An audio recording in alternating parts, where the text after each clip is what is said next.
very much for taking your time for us to have a good sharing discussion pertaining to blended and hybrid sessions. Today, we are going to do session 2 and 3. Okay, today we're going to do session 2 and 3. So we are going to start off with checklists for online lessons. And then after that, we will continue with online assessment. Okay, this is actually for those of you who were supposed to participate with us last week. It was supposed to be done last week, one part, but that had to be postponed due to me not being able to do it. All right. So today's session basically is going to be 2 sessions in one, and I hope to complete it before 1. Definitely I'll complete it before 1. I do understand it will be lunchtime, and also I'll take the opportunity to also push to you all this afternoon's session. This afternoon there is a forum. It is a continuation of what started a fortnight ago. A fortnight ago, the forum started with Associate Professor Dr. Ait speaking pertaining to student retention. Today, we have Dr. Yip. Dr. Yip, some of you call him Dr. Yip, some of them call him Dr. Yap from Penang, who will speak pertaining to graduate attributes. Okay, so the session will be at 2 p.m. to 3:15. 2 to 3:15. It is more of a discussion and also sharing session. And I would like to really push to you because Dr. Yap is a brilliant person. He is a person with a lot of experience, and he's a person that will be able to share and we will be able to benefit when we participate in this activity. So please, for those of you who can, this afternoon session, I would just like to encourage you all to attend 2 to 3:15. For registration, I believe many of you have already registered, but for those of you who have not, you just have to look at the corporate communication that was sent out. There's actually a series of forums, and just click on it to register, and immediately you will receive your link. Okay, you will receive your link. Okay, I'm always a salesman. Even Hazim is such a darling. He actually put the link over there. Okay, so you just have to click it, and then from there you will then be able to get your invite. Okay, now for today, we're going to start it off now. We are going to discuss pertaining to these 2 areas. So, of course, like everything, we have to look into our LOs, our LOs, our learning outcome. Yes, what will be our learning outcome for today? Now, the key thing is describe the key factors that affect pre, post, during, and post online delivery. Okay, so we are going to look into what actually affects this pre, during, and post online delivery. Then we are going to adapt current online practices to ensure effective outcome. Okay, then after we are going to look into on assessment, the difference between formative and summative. Then of course we are going to look into issues pertaining to online assessments. Okay, online assessment, we being a blended organization, online assessment, many schools are practicing online assessments, and so we just want to get these best practices to see how it will best fit what we are doing. All right. Okay. Now I think it is important for us to start off today's session when we are talking about the pre, during, and post online delivery is to look into this thing. This is something which I came out with quite a few months ago. It's called the trifecta of online learning model. So based on our observation and based on also academic reading, we have identified that there are actually 3 key factors that impact online learning. Okay, the experience of online learning and also the facilitators like us. Okay, basically any one of these factors over here, if it is being impacted or there is a discrepancy in one, the whole experience will be impacted. Now, so what we have over here will be the 3 factors will be staff competency. Staff competency will be based on the motivation, competency, and initiative of the staff. All right, that is you and me, us, our ability. Not only technical knowledge, but the knowledge and ability in the ability to transform our lessons into an online delivery mode. Okay, to make it different, to make it accessible to the students. So that is staff competency. Over here, that is where training comes in, reading initiatives and whatnot. Okay, then we have at the bottom left, you see available technology. Having staff competency without the correct technology, no point. If student doesn't have the correct technology, the correct infrastructure, also no point. Okay, we can feed, but if they cannot absorb or they cannot in a way convert those things, then there's no point. So this is where the available technology comes in. Not only are we looking at bandwidth, but we are also looking at things such as like the equipment that the students use. What equipment do they use? Okay, so because during the past 2.5 years, we have identified that many students actually do not have laptops. Okay, many do not have laptops. Many do not even have a mobile plan. However, in today, things have changed a lot because students understand on this thing called blended learning, and they have actually attained all of this. But previously, there was not. Okay. Then, of course, we also have this thing called student readiness. Student readiness comes down to the individual student itself. Are they ready for online learning? Now, when we talk about readiness, readiness is very much of a mindset. All right. The mindset of the student, not readiness doesn't mean physically being there. Physically being there is just one part of it. Standing or sitting in front of the computer, attending a lesson. Like all of you, I have quite a few of my friends over here attending a discussion that I'm doing now. But when we talk about readiness is what is the readiness of all of you to absorb and to participate in today's session? Why? Because some of you may be marking papers. I know some of you are marking papers. This is examination week. All right. Some are maybe marking papers. Some of you may be doing other things and so on. So that is called student readiness, or what you call readiness of the participant. That is called participant readiness. Okay, so in this context here, when we talk about the trifecta online learning, here we use the word student, but of course the word student is used loosely. Here it is the acceptance, the motivation, and also the competency of the student in accepting this pedagogical method of online learning. There must be an acceptance, because if there is no acceptance by the students, automatically there is going to be a mental block, or what you call an immediate defensive mechanism to say that this is not what I want. Because if it's online, this is not what I want. When they say this is not what they want, automatically they will reject. Once they reject, then of course the learning process will be impacted. Okay, so there are these three factors over there. Us, the staff, the ability of the staff, the technology, and also the student. This trifecta over here makes this online learning model. And you will find that if any one of this is not there or not well fit, then the whole impact of online learning will be impacted. Okay, so if the student is not ready, or if we are not competent and so on, student may be ready, but we are not competent, there's going to be a big suffer also. Now, all of this over here is impacted by the shadow forces. Now, shadow forces is this thing that I put in. I actually borrowed this from the seduction model, where it looks into external or a force that is impacting the whole Earth itself.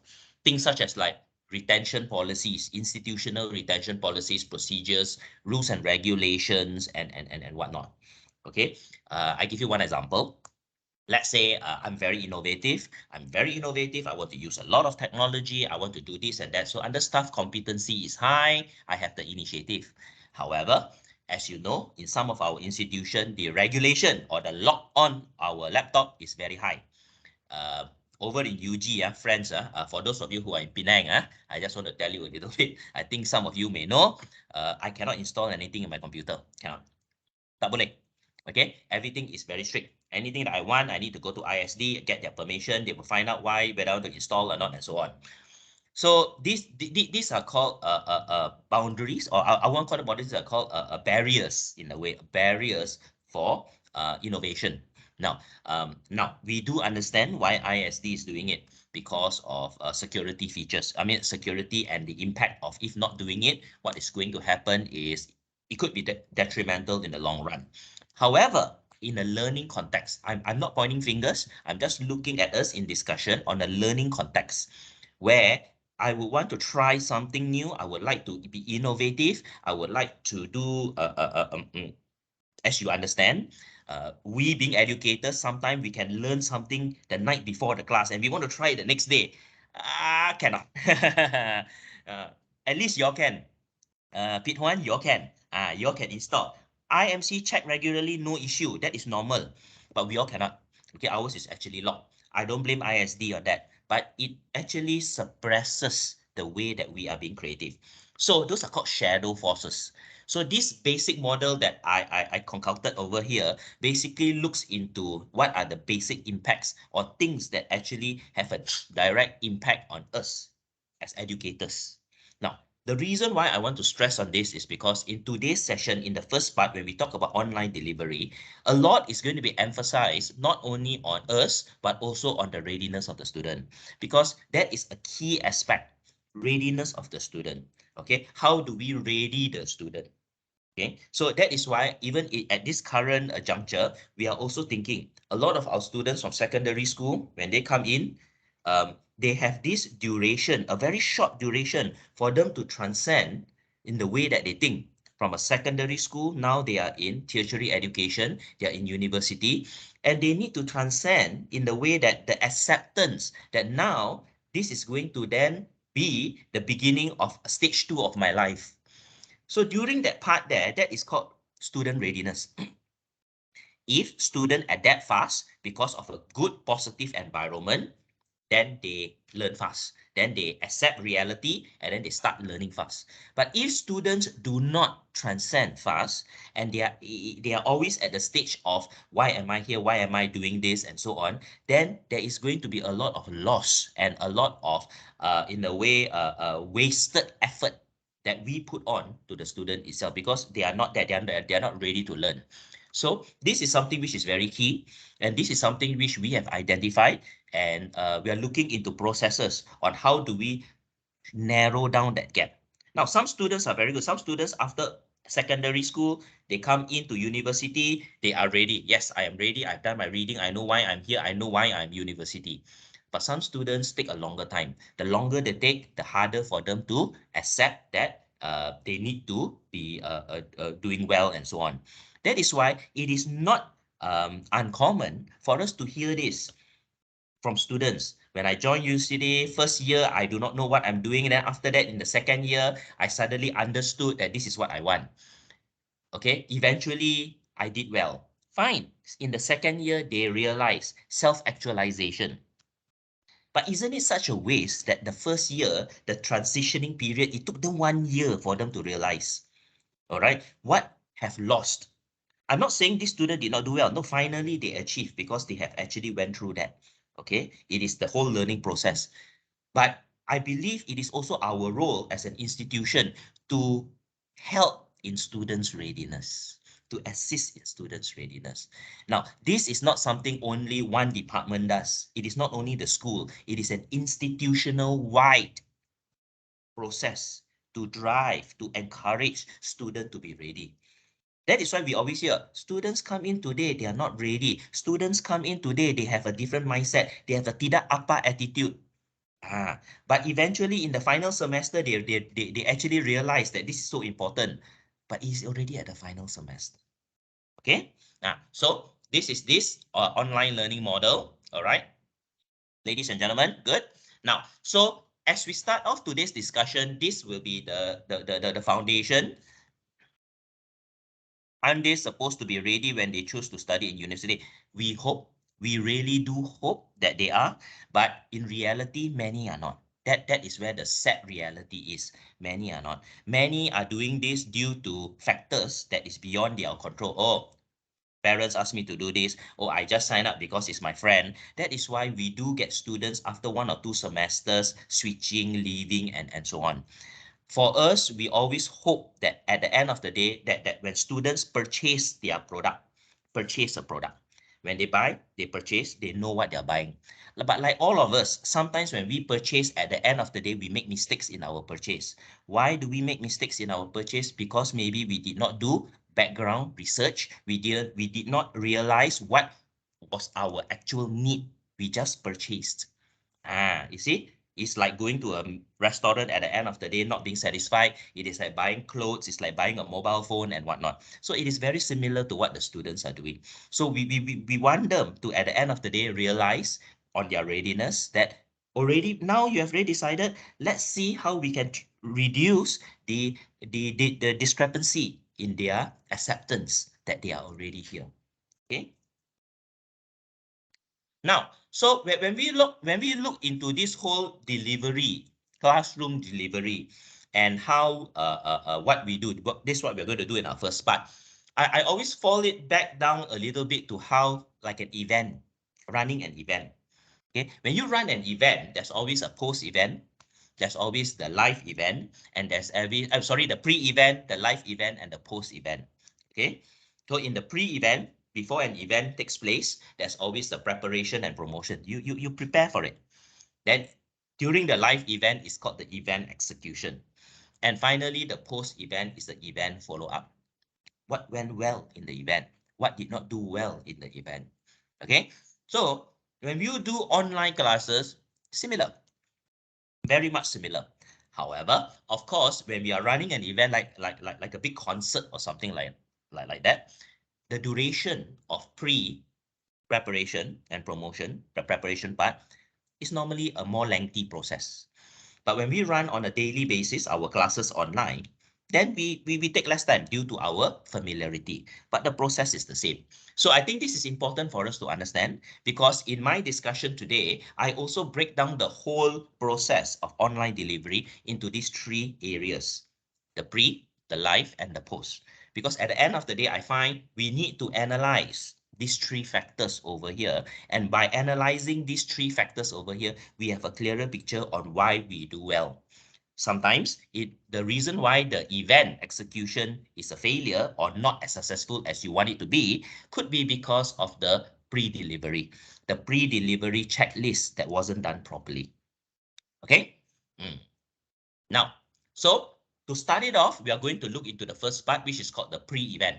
Okay, so when you're doing an online lesson, when you're doing an online delivery or whatnot, pre-event, pre-delivery checklist is very important. So you're going to have a class, a virtual class, a hybrid class. Let's look into this. So the first thing we're going to look at here under the pre-delivery checklist is review lesson learning outcome. LLO. Okay. So this is basically what is supposed to be taught, what the students are supposed to attain in that lesson.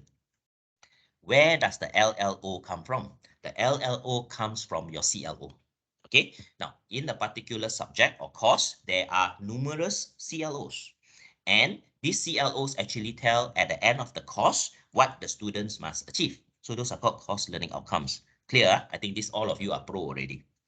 Now, individual lesson, a lesson is a duration of time that you need to achieve a particular goal. That is called a lesson. For today's session, I have 9 to 1, and my lesson learning outcome is to ensure my participants understand what I'm supposed to do today, which is the pre-delivery, during and post checklist, and also about online assessment. That is my goal. How I do it depends on my audience, but that is my goal. So what you all need to do in the first thing is to understand your lesson learning outcome. Different lesson learning outcome would mean different methods of delivery or different types of instruction. Okay, so when you look into your lesson learning outcome, this is what you need to do. Is it something to do with statistics, science, history, language, and so on? So what is your lesson learning outcome? Okay, so where do we get this? We get this from our lesson plan. We have our lesson plan. So we will say that this is week 3, for example. Week 3, this is what the students must achieve. So this is the lesson learning outcome. Okay, now once you know your lesson learning outcome, then you need to understand this lesson learning outcome. What are the skills domain to be achieved by the student? What is the student supposed to achieve in this lesson learning outcome? Okay, now if I am teaching marketing, and it is lesson 3, and lesson 3 is basically I'm supposed to teach them about the marketing mix, product, price, place, promotion. So under skills or domain, it is going to be very cognitive. Marketing mix, cognitive. Because it is cognitive, I'm actually I need to teach the student. So that is part 2. Once you know your lesson, you need to understand what domain or what skill. Now, let's say my lesson is on baking, for example. Baking, we are baking. I need to demonstrate certain things. Maybe not baking, something easier. Food commodities. I want to teach them about food commodities, different kind of commodities, different kinds of things and so on. So the skill will be cognitive and also affective and also psychomotor, practical ma. So because that is what you need to achieve, then you need to think, how am I going to get students to understand that? So that is number 2. You understand what are the skills or domains to be achieved by the student. Don't worry, on what we do later we come. Now, the third thing that we will look here is once we understand what the students need to achieve, all right, and what skills or what domains they need to achieve. Then, number 3, that is the third stage. We divide the lesson into smaller packets. Now, I like to use the word packets, bungkus, 1 bungkus, 2 bungkus, 3 bungkus. Different institutions may use it differently, all right? Some call it parts, some call it sections, and so on. I like to use it packets. So if, for example, I am teaching events management, so week 4, the lesson is on sponsoring an event. Then I'll break it into packet 1, packet 2, packet 3. All right, so that week, I'll break it into different packets. Packet 1, what is sponsorship? Packet 2, the third, and packet 3.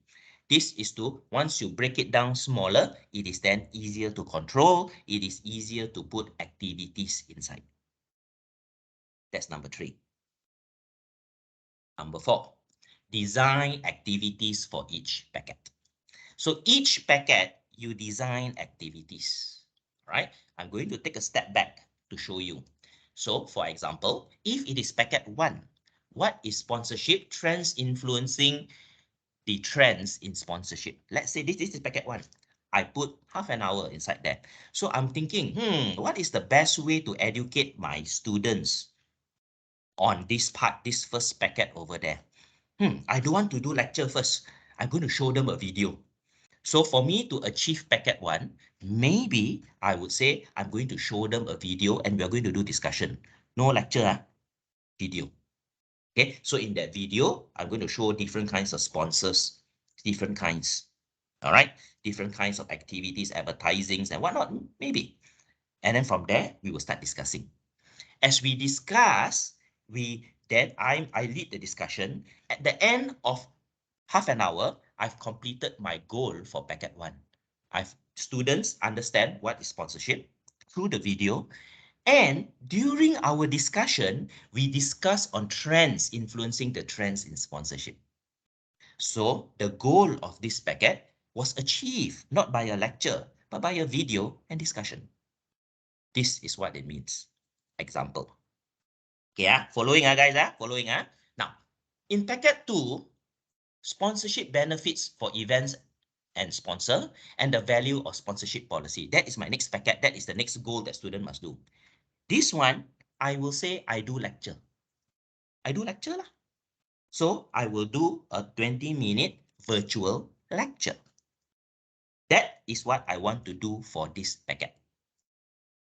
And then when I go to packet 3, what you see over there, I can do something else. It can be a lecture, it can be a video, it can also be a self-instructed materials. Student, there are notes, there everything. Go and read on your own, tackle the question and write your reflective essay on your understanding on that. That can be achieved in packet 3. Okay, so what we have done is we have seen the lesson of the week and we have broken down into smaller components. Once you break your lesson down to smaller components, you look into what is the student supposed to achieve in these individual components. Then from there, then you see what activities that you put in. Now, I'm going to take a recap back. Do you remember earlier on when we talked about number 2, we were talking about skills and domain, and then I gave you an example on food commodities. So let's say I'm a chef, and this week is I need to do online classes. Let's say hypothetically, who knows? And it is food commodities. So I want the students to understand the difference between garlic, onion, and so on. Okay, but it's virtual. How? So you can actually give instructions to the students a week before or a few days before. Students, for next week's lesson, we are meeting on Tuesday morning. I want all of you to please get a garlic and an onion. Get a garlic and an onion. So we are going to do a class, but the students need to get a garlic and an onion. Okay, so we need to understand what is the goal. The goal of that lesson could be, for example, understand what's the difference between the garlic and an onion, and then explaining to them texture, taste, smell, and whatnot. So on the context of a garlic, you can then teach it in such a way that it becomes practical in nature. All right, students, crush the garlic, smell it, taste it. What do you think? Okay. All right. So by doing so, what we are trying to do is the encourage the students to experience the whole product itself, the whole learning itself. Will this be possible for every kind of lessons? Definitely not. But this is where we tend to be innovative, we as educators. All right, where we see if it is going to be in a virtual, hybrid, online context, how do we then involve? How do we put in external elements to enhance the learning of the student? All right, so this is where it comes down to here. Remember, their design activities for each packet, tell, show, do, apply technique. I always like to practice this thing called tell, show, do, apply. Tell, show, do, apply. Now, basically it is you tell students, you show students, you do it with students, and you get students to apply. The higher level you go, the higher level of absorption the students will get. Now, this tell, show, do, apply technique was actually championed or actually initiated by the nursing school. Nursing is the one. Over in UK, this basic theory where they wanted the new nurses to be able to be competent in their activities, like giving an injection, checking blood pressure, and so on. You can tell them, all right, students, for you to take a blood pressure, this is what you do. Then you can show them. Then you do with them, and then you apply, get the students to do it. The more you do, the higher level it becomes. Okay, students' absorption gets better. Okay, so for example, as what we took earlier on, activities for each packet. Earlier on, we saw this is packet number one. Packet number one, earlier on, I told you, okay, so example over here, it could be what is sponsorship, trends, influential. I could show a video plus lecture. Okay, I could show a video plus a lecture. Okay, I could do activities, I could do discussion. Students' learning does not need to be from a lecture. It could be from a discussion. It could be from discussions itself. Okay. So that is what you call design activities for each packet. Number 5, ensure achievement of each packet before proceeding to the next packet. So when we saw that there are 3 packets, packet 1, packet 2, packet 3. When you finish packet 1, make sure students understand what is packet 1, the must-knows in packet 1. Now, ladies and gentlemen, in your lesson, every week or every lesson that you do, there is always the must-know and the good to know. Now, must-knows are the key theories and concepts of a particular lesson. Those are the must-knows. If I take the marketing mix, I'm teaching the chapter on the marketing mix. It is going to be the 4 Ps: product, price, place, promotion. Now there is 7: physical, people, and so on. So those are the must-knows. But during our lesson, we always tambah here, tambah there, all the good to know. Correct? That is normal. But if you see what the students must know is that good to know, fine. It encourages, it makes them better. All right. So we must always make sure that all the must knows student attain. Okay. Now, in learning, learning is like this, Student attend your class. Don't study, attend your class. 100%, never miss. Pay attention. Do all the work you give them. They should pass their course. They should pass. All right, pay attention in class, go to class. Pass lah, not A, not B, yeah, pass. Student do more revision, study, they are the B student. Student read the textbook, they are the B plus student. Student read the textbook, read additional book, can quote, can refer to other more in-depth reading during their examination. Okay, sir, ma'am, okay, this is based on Johnson's 2000, this is based on this. Student demonstrate higher level of learning. Student is an A student. So this is how it is supposed to be lah. All right. Why do students get A? Students get A or A plus because they demonstrated a higher level of understanding, comprehension, and initiative. You see now. Then you may ask, Gabe, does that mean every student can pass if they pay attention? Yes. Education is such, like university is such. You can pass. Pass only, if you just pay attention, you understand in class. So why do students fail? Students fail because they don't do that. They don't do the basic fundamentals also. They don't do that. Okay. So ensure that achievement of each packet before proceeding to the next packet. How do you ensure students understand the first part? How do you ensure students understand this packet? How? So this is what you do. So what we do is we get feedback. We get feedback. On a general context, we lecturers or facilitators or teachers, we are like stand-up comedians, We are like stand-up comedians. You know stand-up comedians, right, guys? Stand-up comedians are people who go to a comedy club and so on. They tell jokes. And their jokes are determined very much by the feedback from the audience. Whether the audience laugh, whether they don't laugh, they give their face, the facial expression, the body language, and so on. In a physical context, it's very easy. All right. When you teach class of 50, 100 students, you look at their body language, whether they tell you they understand or not. All right. If they show you like that, something is wrong lah. If they, something is right lah. Okay. So this is basically body language. But in a virtual world, it is different. Let's take my session today. I have 12, 13 of you. How many of you on your cameras? Let me see. None. Okay. No issue. You are adults, adult learners. Okay. Okay. So basically, I cannot see facial expression. I cannot see understanding. I cannot see comprehension. Problem, no? How do I know whether you understand? So this is where we need to have formative feedback. Formative. No need summative. Summative means it affects the final marks. Formative can already. Formative, you can use things such as like Kahoot, Quizzy, and so on.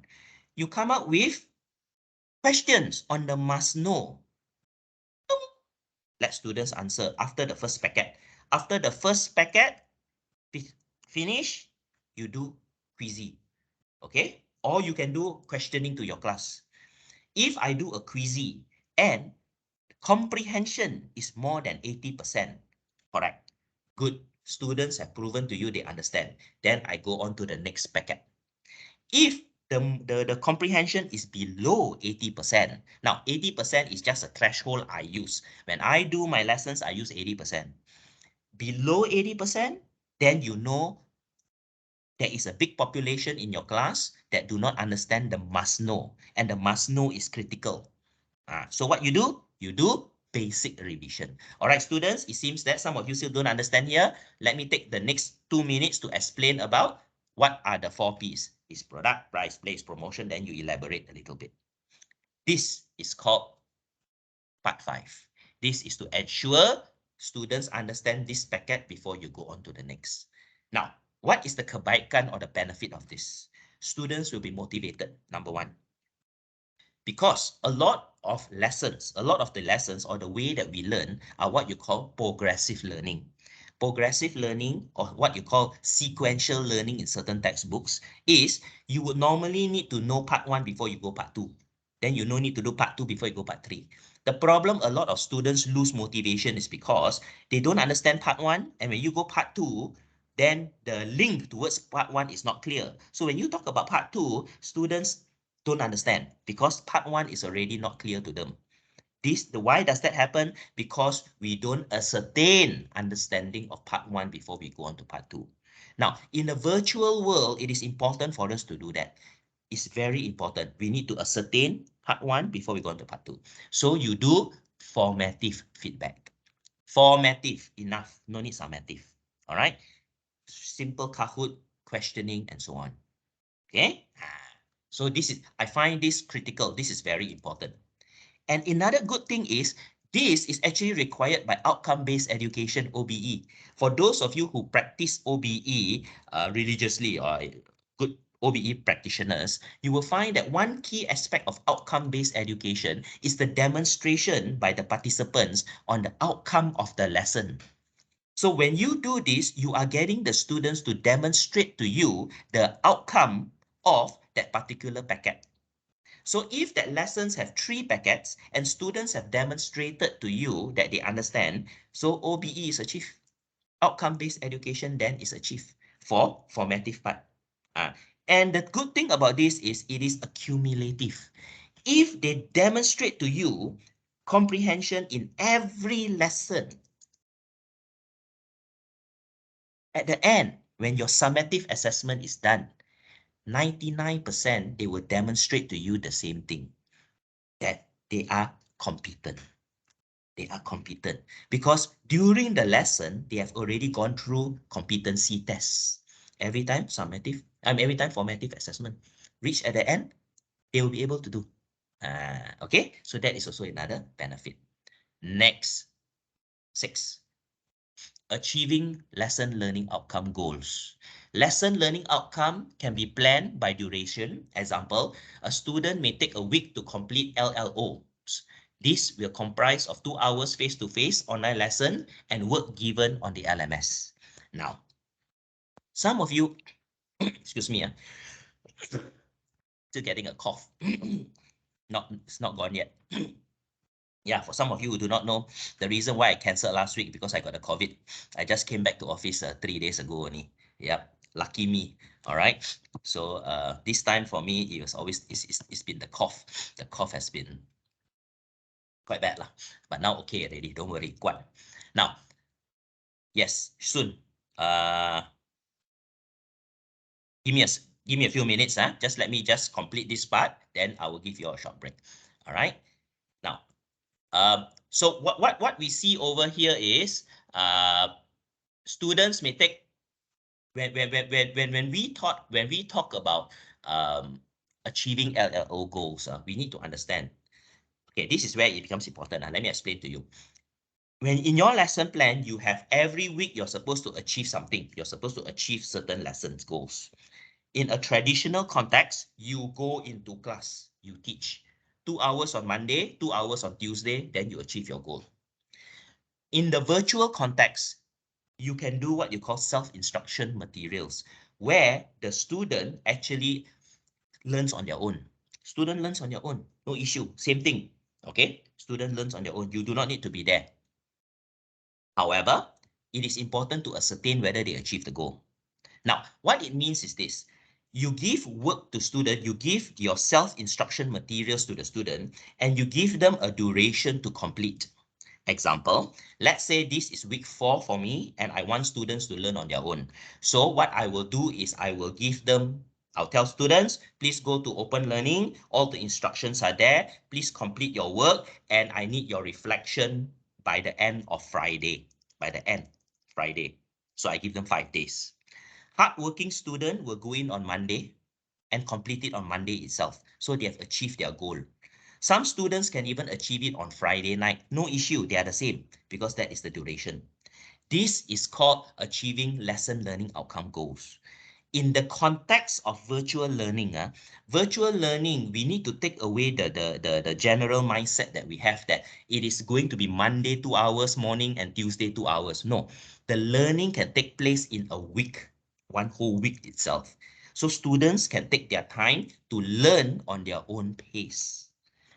All right. So So that is where when we talk about being a hybrid institution, when we are a hybrid institution, when we are a blended learning institution, what does it mean? It means that certain of your lessons can be done by the students on their own through self-instruction materials. Students learn on their own with guide that you have given to them. Then they demonstrate their understanding at the end of that duration of study.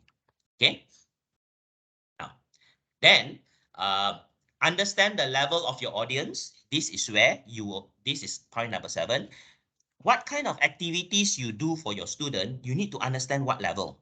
I know some of my colleagues who are teaching level 7, tahap 7. Tahap 7 are the master students, where they are very, very asynchronous. Students learn on their own, students do on their own, and students give reflection.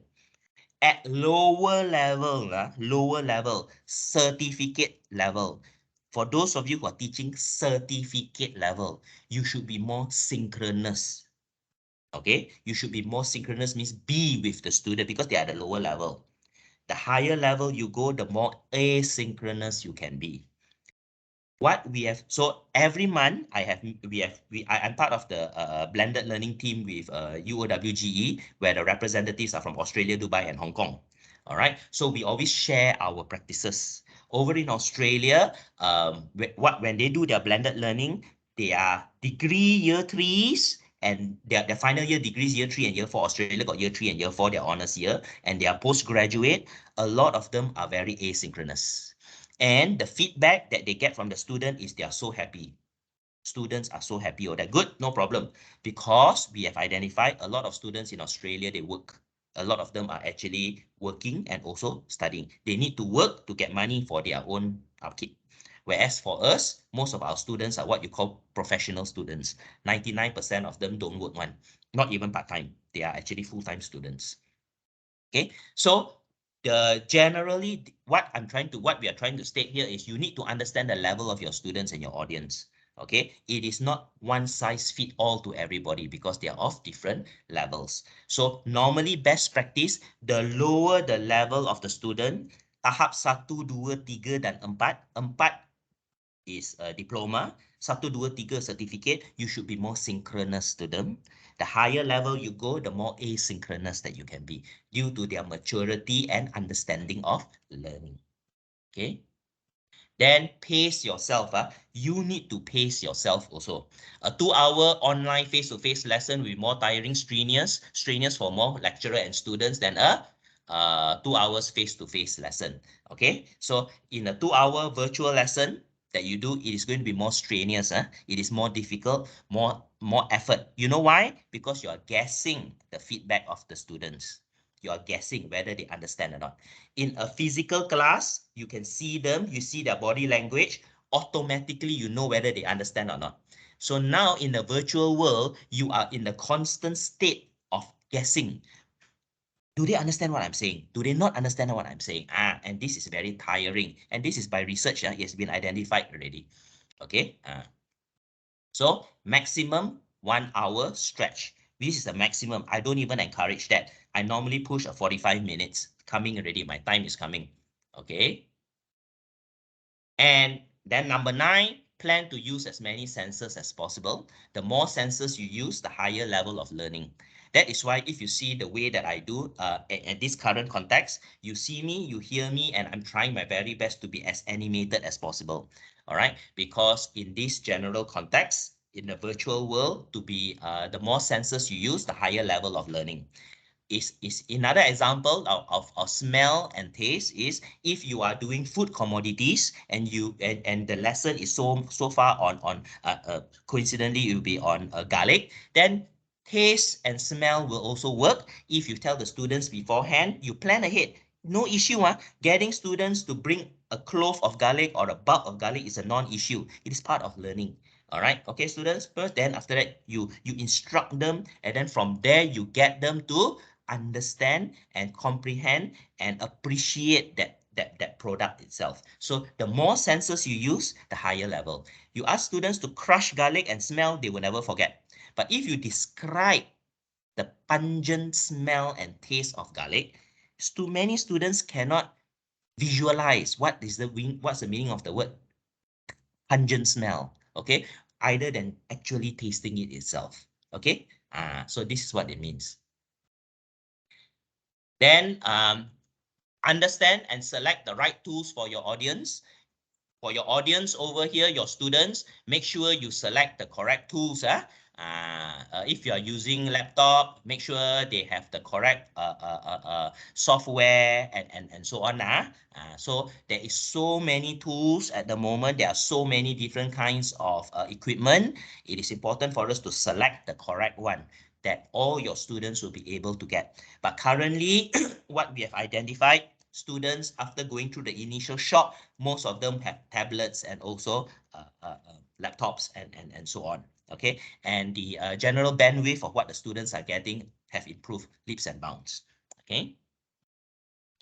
Check your own tools, make sure you have the correct tools, make sure you have the correct firmware, make sure your sound, your video, and so on, everything works. Not only the student, but you yourself. Okay.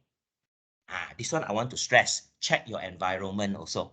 If you're in an environment when you are doing your virtual teaching, your online teaching, not noisy, not too hot, lighting, make sure it is good. Don't have too much distractions. Distractions is something also. And also the way that you sit, your posture, make sure you have your correct chairs and whatnot. Because many of you all, once you all start teaching, you are in a flow. Once you are in the flow, you tend to lose sight that you've been sitting there for 3 hours, 4 hours, and it can be very back-breaking for you. Okay, so this is also very important. And of course, relax. We know it is not easy. Sometimes you can plan for everything perfect. Suddenly, when you start only, internet down. Okay. So it does happen. It does happen because you are relying. It's like same thing, even in a physical class. Even on a physical class, you plan for an 8 a.m. class, you wake up at 6, suddenly you have a high fever. So what you do, you just have to communicate with the students. Students, today I have high fever, I cannot make it, I'm on MC. However, please do your work, this, that, and so on. Even in the physical world, it happens. So in the virtual world, we also need to be ready for that. So if it really everything is down, then you may think the fastest way to communicate maybe is through WhatsApp. Send WhatsApp students. Everything is down at the moment. There is a blackout in my kampong, in the campus. All right. So I want all of you for this week, please do cease that and so on. It does happen. All right. And nobody's going to blame you about it. All right. Okay. So that is number 13. Relax. We know it is not easy. All right. So ladies and gentlemen, go and take a break. Take a 10-minute break. Take a 10-minute break. It is 9:48. Okay lah. Come back at 10 a.m. lah. Come back at 10 a.m. All right. See you guys. 12 minutes.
Okay, it's 10 a.m. Uh, Thank you for coming back on time. Okay, so we are going to continue now. So earlier on, we were talking about the pre-delivery. So those are the 13 steps, and it ends with the very important relax. Okay, because at the end of the day, what you understand is whatever all the planning you can put in, it can still go wrong. And so what I want you all to take away from this, the first part over here is understand what are the lesson learning outcomes, understand what are the key domains that you need the students to, in a way, achieve. Is it a cognitive, psychomotor, or affective kind of achievement? Then from there, you'll be able to come up with your activities, how you want to run your activities. And then from your activities, it's important for us to get feedback, whether they understand, they comprehend that particular lesson or not. All right. So this is the pre-delivery. So the next part that we're going to look at now, it is the during the lesson. During the lesson. So what I've done is I came up with this the process of during the lesson itself. What should we look into? Then I actually then look at Robert Gagne's 9 level of learning. And what I found out is it's actually very similar. It's very similar to what we are actually doing here also. Okay. Now, if you, for those of you who are maybe not so much in the know, Gagne's 9 level of learning is one of the basic theories of class practice that is being used by academicians all around. So this is a very well-known research, and it is widely quoted and also used as the basic guide of on class delivery. Okay, so the first thing we do when we're talking about class delivery is start with an enthusiastic greet to students. All right, don't just start lesson immediately. So it could be a good morning, hi students, how are you? So for many of us, like for me, I what I used to do in my classes is I always speak on the news. Okay, when I come into class, I always speak on the students today. You know what is happening in the world. We talk a little bit about sports. We talk a little bit about this and that to catch their attention. It's because it is important.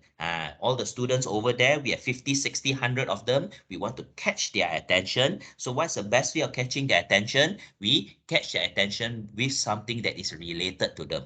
Now, based on Gagne is gaining attention. So Gagne level 1 is same, gaining attention. The initial reception is very important. Once you catch their attention already, then what's going to happen is the whole journey, it is like an event, so the whole journey will be smooth because you already got their attention over there. Two, highlight lesson learning outcome. All right, so it's very important. You need to set the tone. Okay, students, today this is what we are going to learn. This is what we are going to get. This is what we are going to do. So it's similar to Gagne's inform learners of the objective. What is the objective of today's lesson? What are we going to do here? This week's lesson, today's lesson, this hour's lesson, first part's lesson. So this is very important. You set the tone. Okay. Number 3, recap previous lesson. Okay, so this is what you do here. When number 3, you recap. You recap what was done previously. The reason is because most of the time, today's lesson is actually linked to last week's lesson. So it is a very good way of, in a way, getting them to remember. Number 2 is also linking last week to this week's lesson. Okay, so here ask questions, state key points of the previous lesson, review on questions, assignments given, and so on. So that is part 3. All right, tell them what you're going to learn. Part 2. Part 3, let's review last week. So students, last week, can you remember what did we learn? Last week, this is what we learned. How many of you can tell me this? How many can tell me that?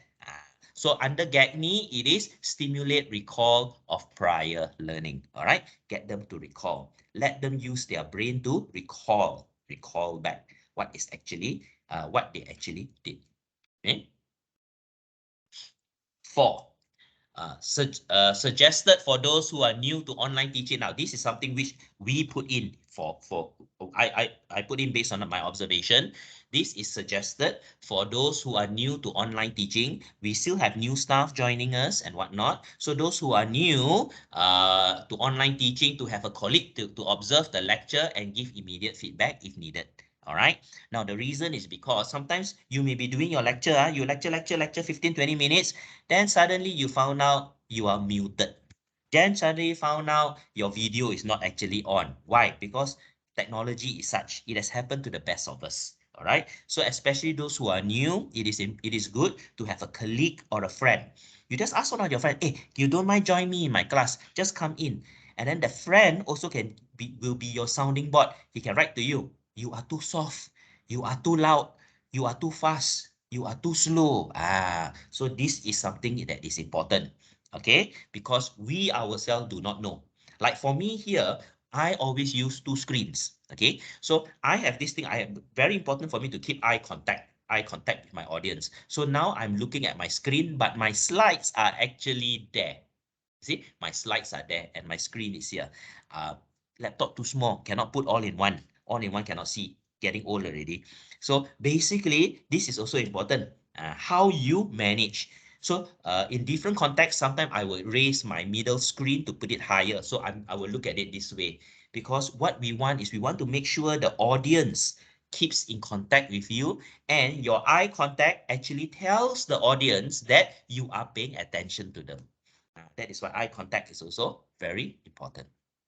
Okay, so this is what I want to suggest. If I'm not wrong, there is I think one or two colleagues that are doing their orientation briefing, and part of the briefing is they have to attend my class on this. So they are here. For those of you, the new colleagues, this is important. So don't worry, you speak to your head of school or speak to your colleagues. If you need help, they are there willing to help you. If they are not free, give me a buzz. I'll be happy to sit into your class to give you some feedback. To assist you at the initial stages. Okay. Number 5. Now, 5, present in an effective manner, pace and get feedback after each lesson packet is completed. So your presentation, do it as effective as possible, of course, and pace it, okay, and get feedback. All right, get feedback uh, from the audience itself. All right. Okay. Now, for feedback, don't just ask, do you understand? But to be more focused. John, can you explain? Okay. So normally the trick is like this. The trick is ask the question, then only highlight the person. All right. So like example, explain to me the marketing mix. Then you call John, Sally, Alice, or something like that. Now, the basic aspect is because if you have already called the person, John, can you please explain the, then Sally and other colleagues there will not think, whoa, yeah, so happy. Mr. Gabriel didn't call me, all right? So normally the question comes, then only you identify the person, all right? Okay, you can also use applications such as Kahoot to gauge understanding. Now, I am a strong believer of using technology if it is feasible and if it is there.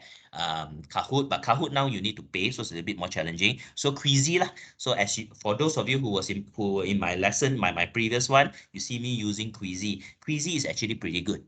Okay, at the moment, things are the general they are not charging if you have a certain number of quizzes, so it is still good to use, but who knows, in the future they may start charging and whatnot. All right, now what I wrote here, number 5, is actually very similar to Gagney's number 4. Gagney's number 4 is presenting the stimulus. All right, presenting the stimulus itself. So this is where the teaching is actually taking place. Number 6, use examples, case studies, graphic storytelling, and analogies. All right, relate to the students, relate to them. Now, once you can relate to them in things that they understand, it is easier for them to grasp. Okay, so this is where as educators, we need to understand them. Now, for many of you who are young, it is quite easy. But I have made my level of mistakes before lah. Okay, I still remember I was actually I used to teach international tourism, for those of you who know. So one key aspect we discuss is on like dark tourism. Dark tourism is actually visiting places that were scourged by war and suffering lah. So I was explaining to them about the Vietnam War. I mean, some of you will call it the American War. Okay, that the war that happened in Vietnam. Students were looking at me, huh? Got war meh? They don't relate. they don't relate. But those are that history is very much part of us because we were the child of the 70s and the 80s. All right. So it is important when you use examples, case studies, and so on to relate so that the students will understand. Students will understand, and when once they understand and they link, especially if you're teaching on courses such as like marketing, human resources, and so on, then it's easy for them to understand, to relate. Yes, they don't relate, so true. I even use things such as like film stars and so on. Madonna, wrong, cannot. They don't understand. They don't know who she is. Definitely. So it tells you how old I am. Abba, don't waste your time. Okay. Yes, my time lah. Those are the things lah. All right. So basically, you need to relate. Now, the good thing about relation is this. Once you relate to them, you give them, you teach a theory, a concept, you relate to actual case study or analogies, the student will remember based on the stories or analogies. They will remember, in Miss Lim's class, she was explaining this and she linked it to that. Once she link it to that, then the students can remember better. So this is where we need to try. This is what we need to do. Use examples. Don't just give the basic theory, but relate it to actual practices, actual things that are happening, actual aspects. We need to take into consideration, and please do understand, some of your students were born after September 11, you know. Yes, September 11 happened in 2001. Some of our students are even 19 and 20 years old. So they were born after that. Okay, so we need to understand the relation of where our students are. So even the general context of marketing, of beverage studies, of human resources is important for us to be in the know of actual things that are happening today so that we can relate to them and they can link to it. Okay. So in GAGNI will be level 5, providing learning guidance, semantic encoding. Semantic encoding is where you can relate, you can link two things together. That is a good way of us learning. All right. Number 7. Next. Oh, sorry. Yeah, itu number sudah lari. Okay, this is actually 7. Face-to-face delivery is critical. Lecturer must, okay, sorry, this is a continue, this one is something here. So I continue it to here, it's continue on 6. Face-to-face delivery is critical. Lecturer must have video shown. So this is something which I always encourage my colleagues, all of you. You as the teacher, you as a facilitator, when you run your lessons, your video must be on. Your video must be on. Whether the student's video on or not is a different story. I'll leave it to you. I leave it to you. But yours must be on. Now, the reason is also because of mannerisms. When you emphasize, like you see what I'm doing, when I say emphasize, my hand goes in. So students also remember, oh, that must be important because Mr. Gabriel's hand was actually doing something. So these are all using more senses and the students will tend to get it, I would say, understand that this is an important aspect or an important point. It links to this lah, using storytelling analogies, mannerisms, and so on. Okay. 7. Formative feedback. All right. Formative feedback. During your lessons, continue to have formative feedback. All right. Here, similar to GAGNI's level 6, eliciting performance or responding, and also 7, providing feedback. So during your lesson, you want to always get feedback from the students. Feedback will actually be the sounding board for you to see whether are you on track or not. Okay, so sometimes, like in my general context here, I continuously look into the chat. Sometimes when I get feedback from the chat, it shows that my colleagues are paying attention. Not that it doesn't mean that those that are not paying attention, those that are not writing, doesn't mean they're not paying attention. They are paying attention also. But at least here I can see, there are those that are going.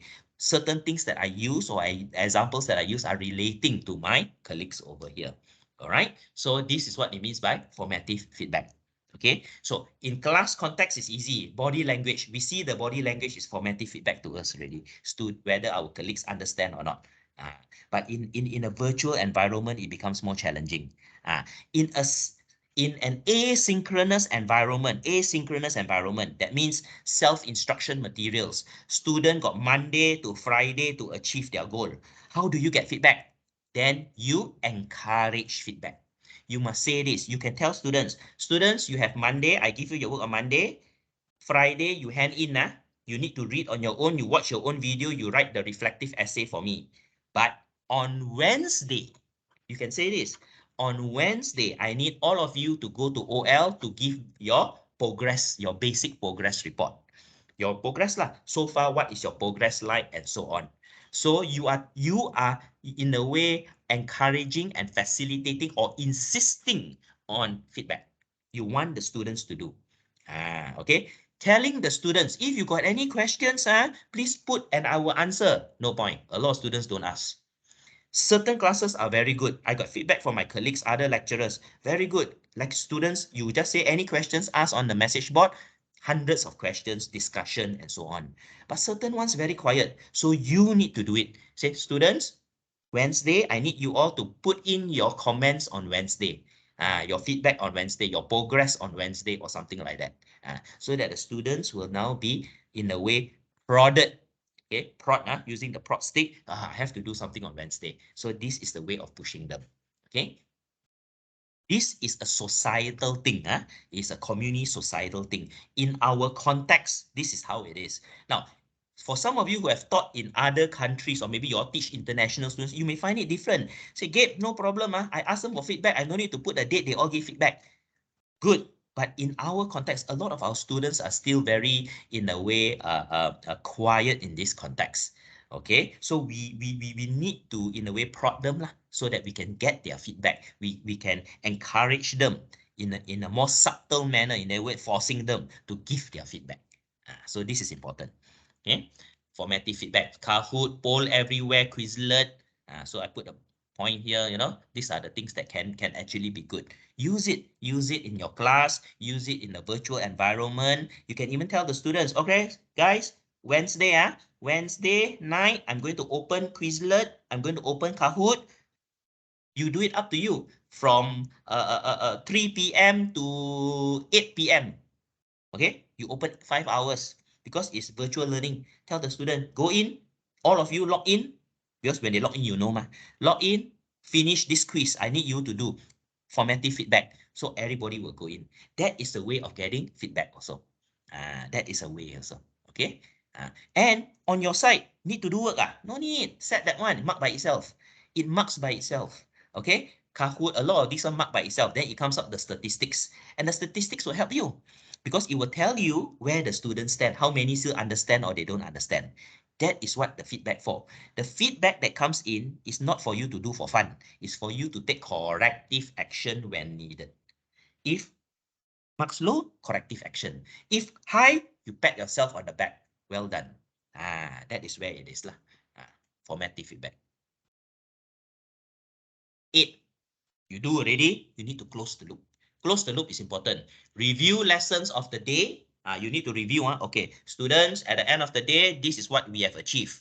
So you start off with lesson learning outcome. You do your lesson, then you close it up. You must close it up. So today's, ladies and gentlemen, what are the key things that we learned today? We learned the marketing mix, product, price, place, promotion. Now remember, this is called closing the loop or close the loop. Review lessons of the day and emphasize on the must-knows. Evaluate to ensure this is attained. So you evaluate, do formative feedback to make sure students can remember. Research have identified students take away the last 15 minutes of your lesson. Okay, the last 15 minutes they will take away. That is the main thing. So you got to make sure that during that time you recap what is important. Then sayonara, go. So at least students can remember that. So under GAGNI, it is assessing performance. Assessing performance means you're assessing the expected of that particular lesson, the expected of that lesson itself. So it is like introduce to them what will be taught in the next lesson. And this is what I always encourage my colleagues to do. You finish lesson 4 already, Okay, finish. Okay, then you tell them, guys, next lesson, this is what we are going to do. Next lesson, we are going to do that. So students in anticipation, this is like what is going to happen. It is like the post scenes Like when you watch the Marvel Universe movies, when the movie is done, the screen, the credits are running through, there's normally a post scene. And you will find that people will wait. People will wait for the post scenes, even though they need to run to the toilet already, but they will still wait. Why? Because that is in anticipation. What is going to happen next? And it creates one thing. So after watching the post scenes, students will say, hey, the next one, so and so is coming. The next one, what is going to happen? A little bit lah. So similar to what you do. After you finish your lesson, you recap. After you recap, you tell them, in our next lesson, this is what we're going to touch. That's it. You don't do the lesson. You just tell them that. So students have that anticipation for the next lesson itself. Okay? Ding. And then create an environment where students will be able to keep in contact with you, especially in the virtual world. You set the rules. Tell the students, we are done. If you have any questions, please feel free to email me at my email if you have any questions, or put your questions in Open Learning. I have seen many of our colleagues, many of our lecturers who use Open Learning as their communication board, their com board, so like their blackboard, and it is very effective. So I see them communicating there. So you give an avenue for students to ask. Always give two avenues. One is a public avenue, one is a more personal, private avenue. That means private avenue doesn't mean students open on private issues to you. It can be lesson-based issues, but they don't want to put it in the public board. They can write you an email, formal email to your formal email address. So give them an opportunity lah. Now, other than that, mobile phone numbers and so on, it is not for me to say. All right, that is individual, your own jurisdiction. Okay. Number 9, in GAGNIS, enhance retention and transfer. All right. So you want to enhance retention and transfer. GAGNIS concept over here, similar to what I said in the earlier page, is this lah, tell, show, do, apply. So what you want to do is we want students to repeat, to learn, to continue. So you encourage them to do that. All right. Upon completion of the lesson, students, make sure you go back, you do your revision, you do your reading so that you can remember, not only remember, I don't like to use the word remember, but understand, comprehend. Yes, that's the keyword, comprehend. They need to understand, comprehend, and able to interpret and describe when needed.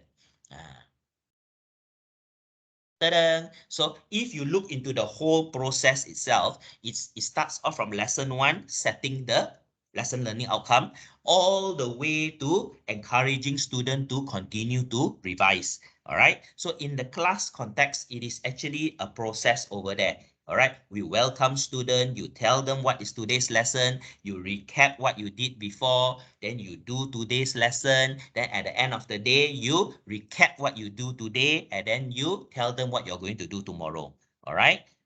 So that is the whole process during the delivery. So if you make it as a set process, it becomes second nature. You go into the class. All right, ladies and gentlemen, welcome. Today, this is what is our lesson learning outcome. Then after that, last week, you remember we did that. Then after that, you teach. Then you get your feedback. Then at the end of the lesson, all right, students, for today's lesson, you must remember this. These are the must knows. Blah, blah, blah, blah, blah. These are the must knows. Then after that, you say, for next week, this is what we are going to do. What we are going to do is linked to this week. Then after that, you finally encourage them, go back and revise, continue your revision so that you can remember all of these things. And if you have any questions, feel free to contact me. So you have created a journey for the student. You've created a journey that doesn't let them hang at the end. You give them an opportunity for your support if it is needed. The contact lah. So this is how it is. So ladies and gentlemen, simple process. Many of you are doing it. Many of you out of these 9 steps, you're already doing it. But maybe you're doing 6 steps. Maybe you're doing 7 steps. Maybe if you can add in 1 or 2 that you can see here that is feasible to you, it could elevate your classroom delivery. That is what we are trying to achieve lah. Elevate your classroom delivery. Okay. Then, so we have already done pre, we have already done during, and now post. after you have delivered. After you deliver, still need to do work. Yeah, still need to do. So you finish already. The lesson done already. So you do post-delivery. Post-delivery, very simple, but very important.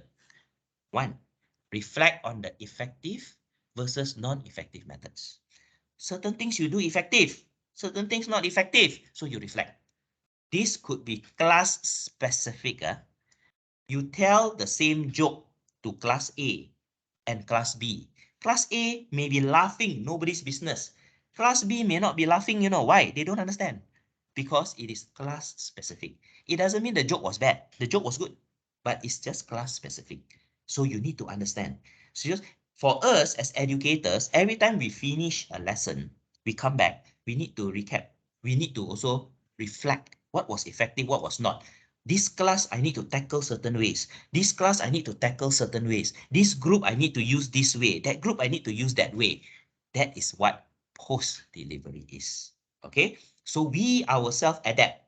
Now, in the physical world, our adaptation is second nature one, it's second nature. We go in, our body is will be like jelly. We adapt to them. It is like plasticine. We are like plasticine. We adapt. But in the virtual world, you need to be more cautious on the way that you adapt. Okay, because of the whole scope that we are in, totally different. So we need to be cautious. For this group, what should I do? For another group, what should I do? Okay, I give you an example. For us, meeting is the same one. All right, sometimes we go meeting. Every time when got meeting, our big boss there, when Jennifer is inside there, everybody without fail will on video one. No need to tell one. Why? She's very particular. You have during meeting, video must on. No on meeting, she will pick one by one. Gabriel, what's wrong with you? Why your video is not on? So and so, what's wrong with you? What's wrong? So we all know already. Habit mah, go inside on video. Now, if the meeting is other people, so you can see some stuff don't even on video. They don't do that. Why? Because no issue mah. So this is the same thing, for us as educators.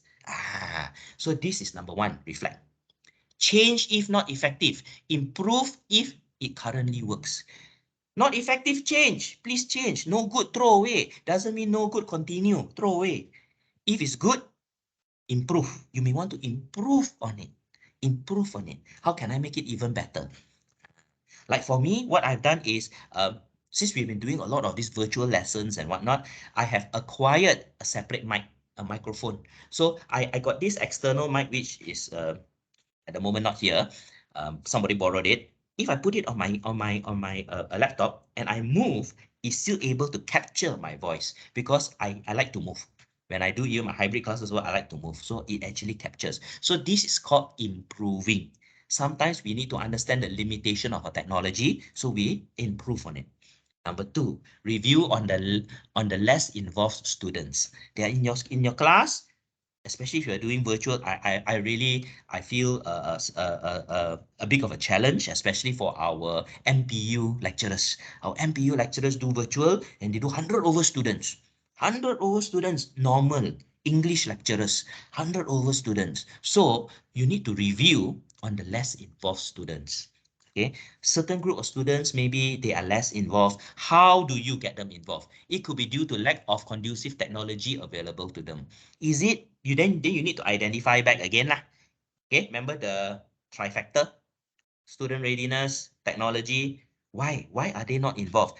Is it because of the lack of technology? You are the same, you are very enthusiastic, but are the students due to lack of technology, or maybe readiness? So if it is a readiness part away on that, then what you need to do is you may want to look into corrective action. Corrective action. Because if corrective action is not done, then what is going to happen is this thing is going to fester. It's going to fester on a weekly basis, on a lesson basis. At the end of the day, students will suffer. All right? Students will suffer. Because lesson 1, they don't understand. Lesson 2, even worse. Because they don't understand lesson 1. When lesson 1 and 2 don't understand, lesson 3, no interest. Lesson 3, no interest. Lesson 4, don't come. Lesson 4 don't come. Lesson 5, start looking at other programs or other institutions. Normal. Okay, so this is how it is.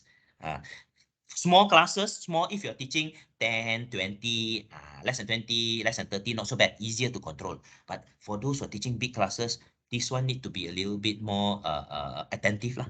Okay, so get a colleague to help, maybe, to find out, speak to the program leaders, that will actually help very much. Okay, okay. So that is on the first part. So we are done on the first part. Any questions, Ken, so far? Following? Good?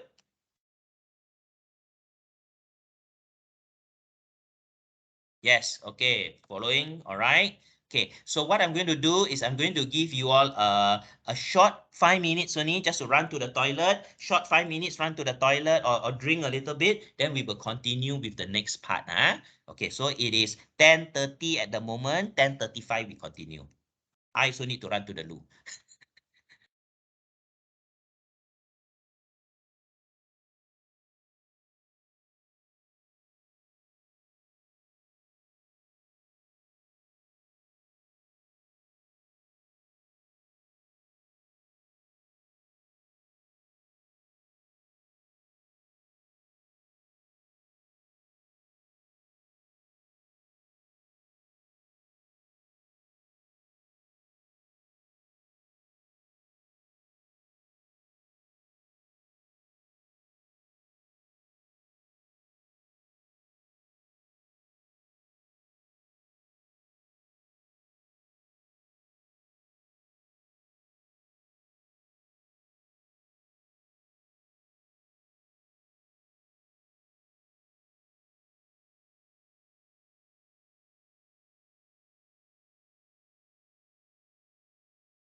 Okay.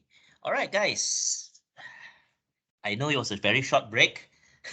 Just 5 minutes for you to get a bit of a drink and maybe run to the loo. Okay. Next on our agenda, we are going to look into the second part now, which is on the online assessments. Online assessments best practices. Now, the thing about assessments is assessments vary, and there is no one fixed best method for assessments ever. No, there is no such thing. All right. The more you do read about the literature on assessments itself, it could be, depending on how it has been written, skewed towards certain types of assessment, depending on the cultural beliefs of countries and so on. Yes, it is true. Cultural differences and beliefs and practices does have an impact on even how an assessment is done. Certain places may see a higher push to continuous assessments, and how those kind of assessments will be the basis of assessing students over the traditional sit-down exam-based assessments. Where certain places we may still see traditional examinations to be or to take priority. Now, so there is no set method to actually decide on this. Now, even in the traditional sense, for many of us, if we talk about accounting paper will normally be a sit-down examination, all right? But how? Is it going to be like forever in that kind of manner, or will there be an evolution in the way that we look at assessment? So I think one thing that is very important for us to understand is our own key understanding of what an assessment is, or why do we do assessments? What is the purpose of assessments? And that is something that I hope that we are able to discuss and speak on in the next 2 hours. Okay. Okay. Now, it is important for us to remember that student assessment should be consistent with the program goals and intended learning outcomes. That is number one. Whatever assessment you do should not be based on whims and fancies of the person setting the assessment itself, but it should be based on the program goals and the learning outcomes. So if the learning outcomes is basically something which requires students to demonstrate an ability to communicate face-to-face in public, then maybe the assessment should not be an exam, but it should be more presentation or public speaking and so on. If the assessment requires cognitive skills, requires to demonstrate an ability of tackling a certain situation, it could be a written exam. So what I'm trying to state here is we need to understand that there should not be a fixed method of assessment. That means everything must have exam. Everything must have, no, it should not be. All right, it depends on the program goals and the learning outcomes of that particular course or subject, that's what you would call it. Okay. Assessments validate students' achievement of their course learning outcome. The assessment is the one that validates their achievement. If the CLO 1, 2, 3, 4, how do we know students achieve their CLOs? We need to give them an assessment. So that assessment is to validate that. The assessment to validate that, the CLOs. Because there are numerous CLOs, and the CLOs, course learning outcomes, can vary. That is why even assessments vary. In a course, there could be a mixture of exams and also presentations and reports. Or it could be, depending on the CLOs, totally no exams or only examination, depending on where we are heading towards. Okay. So because of that, it is important for us to always look into our table 4 when we do assessments. Table 4 or the MQA document actually tells clearly on what the assessment is all about based on what was said earlier on. Now, later I will talk a little bit more about that. A stringent process of selecting and validating the proper assessment method needs to be available and implemented.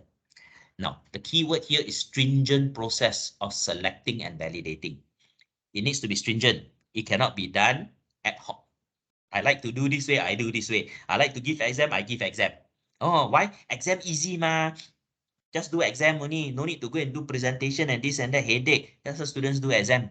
But if your LO doesn't require, or exam is not the best method of assessing the LO, then exam is not the way. All right. So there must be a stringent process. That is why any assessment, when it is been selected and is written, there must be a level of moderation. Moderation is to ensure the quality of the assessment meets a particular standard. Okay. Now, can we change assessments? Yes, we can change assessment. Table 4 is a document that is not fixed in stone. Table 4 can evolve.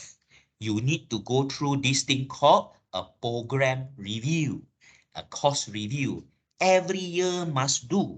Once you do, then the subject experts will discuss, and from there they review and they change. Okay, so it changes. All right. Later, I'm going to show you how important is the change. All right. Now, steps for assessment design. When you do assessment, there are certain steps.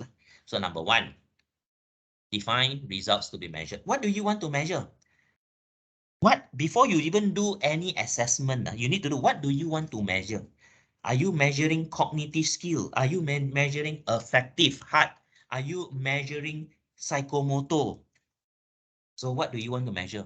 Number 2, identify data required and source.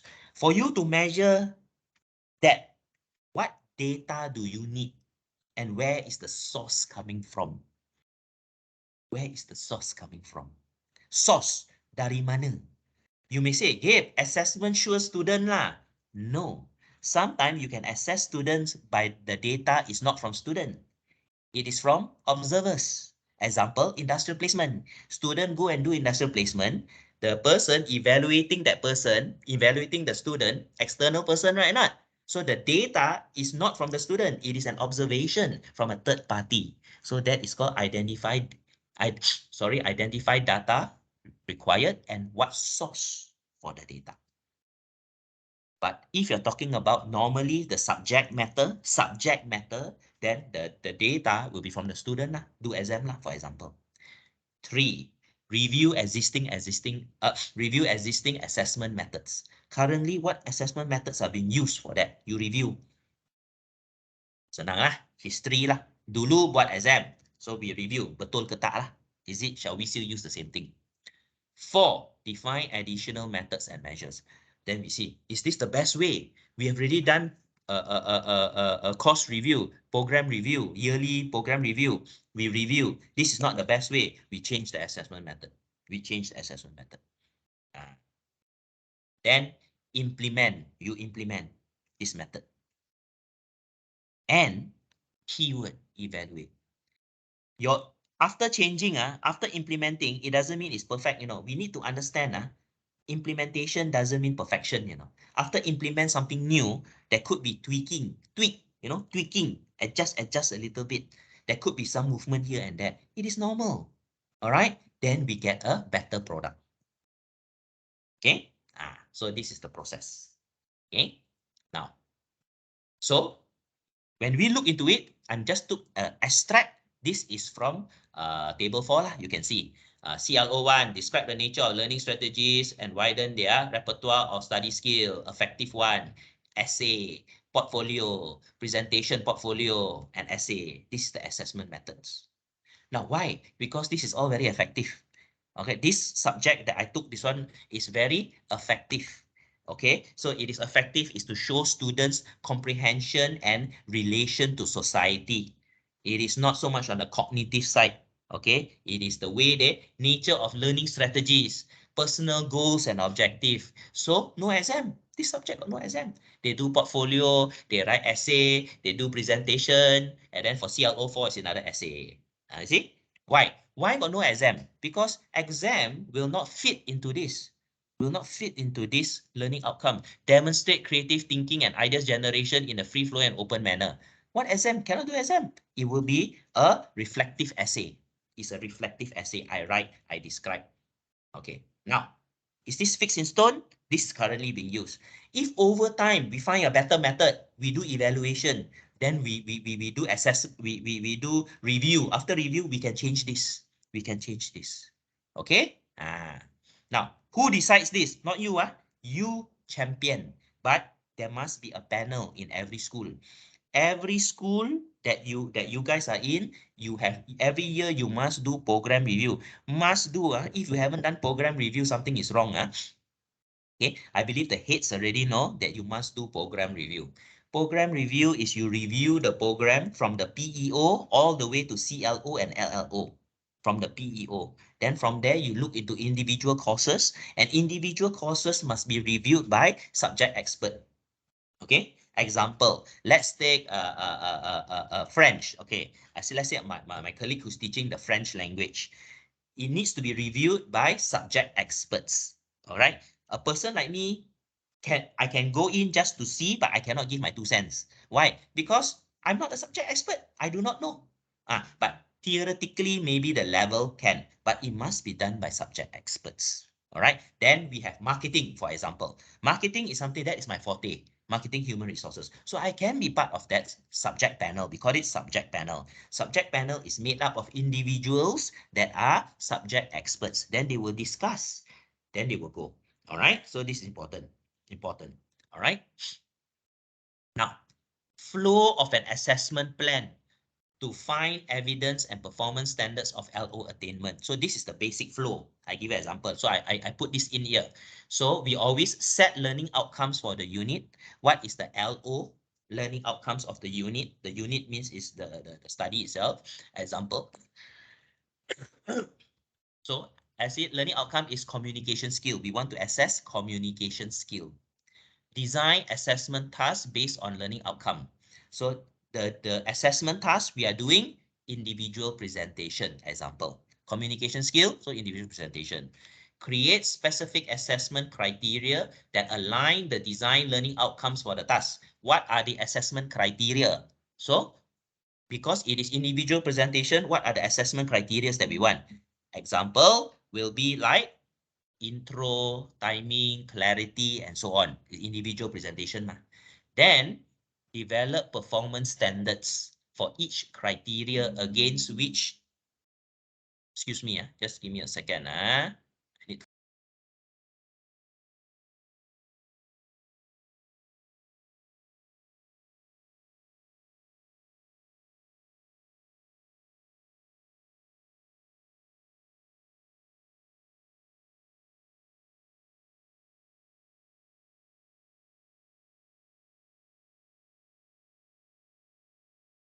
All right, sorry.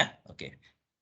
All right, so basically, as you can see, performance standards over here, when you do assessment, you set ready, you need to have performance standard. So example, what does it mean by a good intro? What does it mean by good clarity? This is example lah. So you normally, all of you got one, this one is called rubric. All right, a rubric, there must be a rubric. Because you cannot just pluck from the sky. Student do presentation, good. What does good mean? 1 to 5. Okay, I like 4. I put 4. I put 5. No. So there must be a rubric. That is called performance standard for each criteria. Then after that, you construct overall achievement standards to arrive at a grade. Once everything is added in, then you come out, you will get this thing called a grade lah. So the grade is the demonstration or the bukti, the evidence that students have achieved learning outcome. Okay, so the learning outcome that is been set over here is clearly defined, and it is clearly, the task is clear, and how the task is being assessed is also very clear. So at the end of the day, when people ask or why you do this, everything is there. Everything is there. The criteria is there, and what does it mean to be a good intro? I have a good rubric, to mark. So this is for presentation. So exam is also the same. Exam, you guys have model answers also, right? Not model, or what called model guide, answer guides. Guides. It is not fixed. It is a guide. Answer guides. Student can give more than that. It doesn't mean you must follow word for word. So that is very important also. Okay. So this is, when you're talking about assessment plan, this is generally how we should look at it. Now, purpose. Assessment, tasks, and processes fulfill 3 key roles in student learning. When we do assessment, okay, the task and the process of assessment itself, 3 key roles. Number 1, facilitate students' capacity to meet learning outcome. Formative.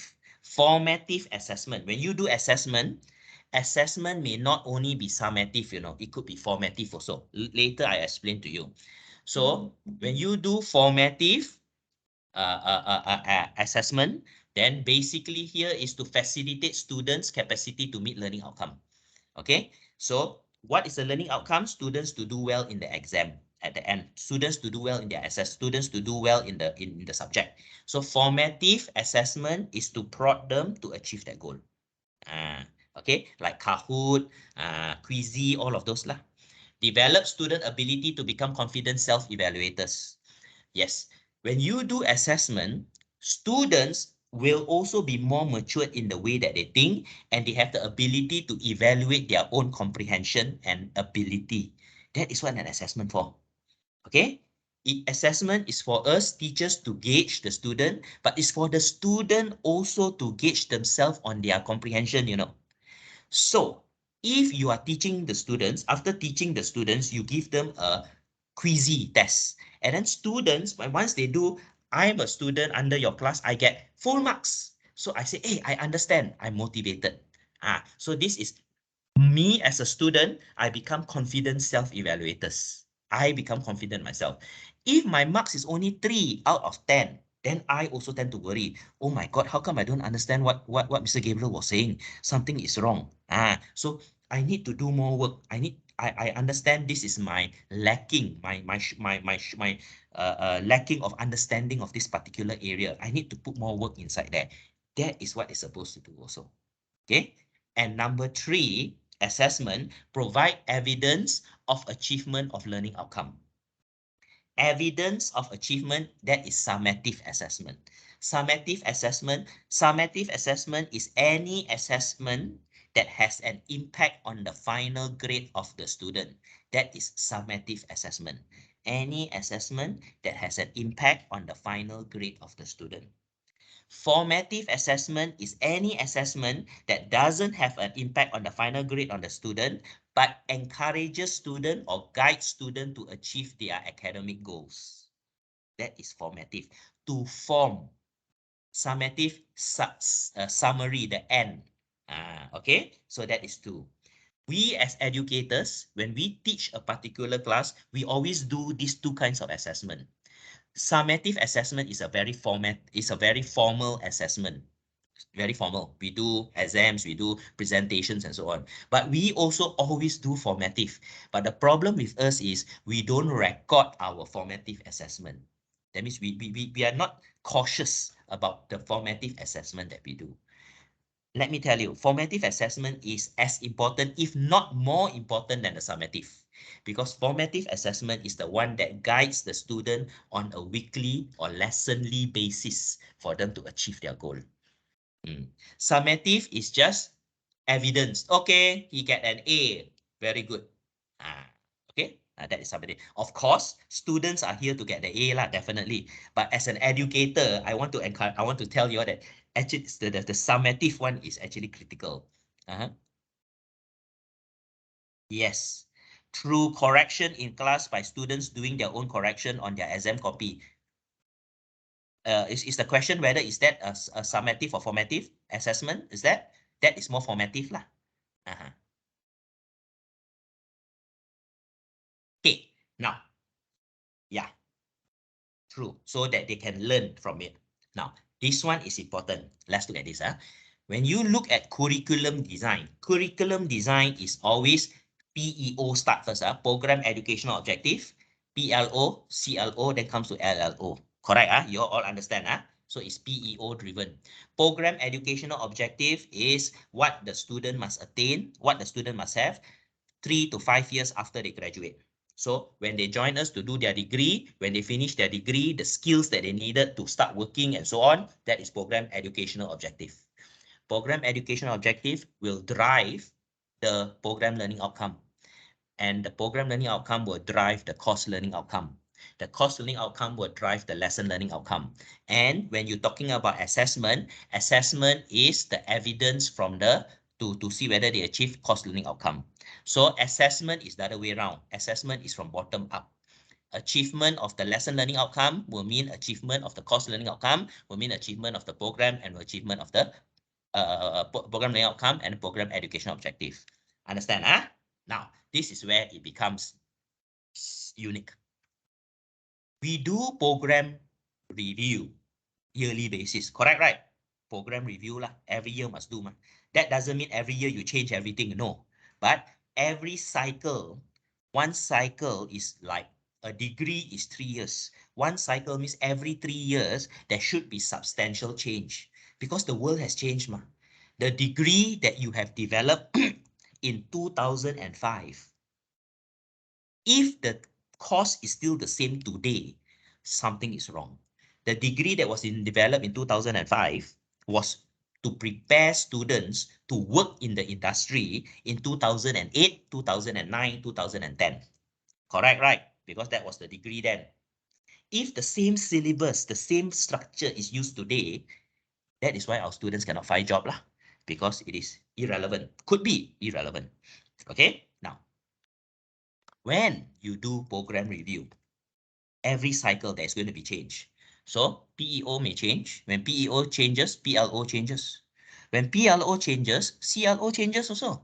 When PLO changes, that is where they recommend this thing called addition of subjects or replacement of subjects or removal of subjects. They remove because after program review, these two subjects no good, no need already. Last time need, today no need, throw away. We need to introduce 2 more subjects. It happens. When you do program review at CLO level, let's say marketing is still needed, but marketing, the book change already. The book change, the topics change, the learning outcome also change. When learning outcome change, what changes? Should change. Assessment will change. That is why assessment changes. Assessment will change one. Assessment don't fix in stone one. Learning outcome changes.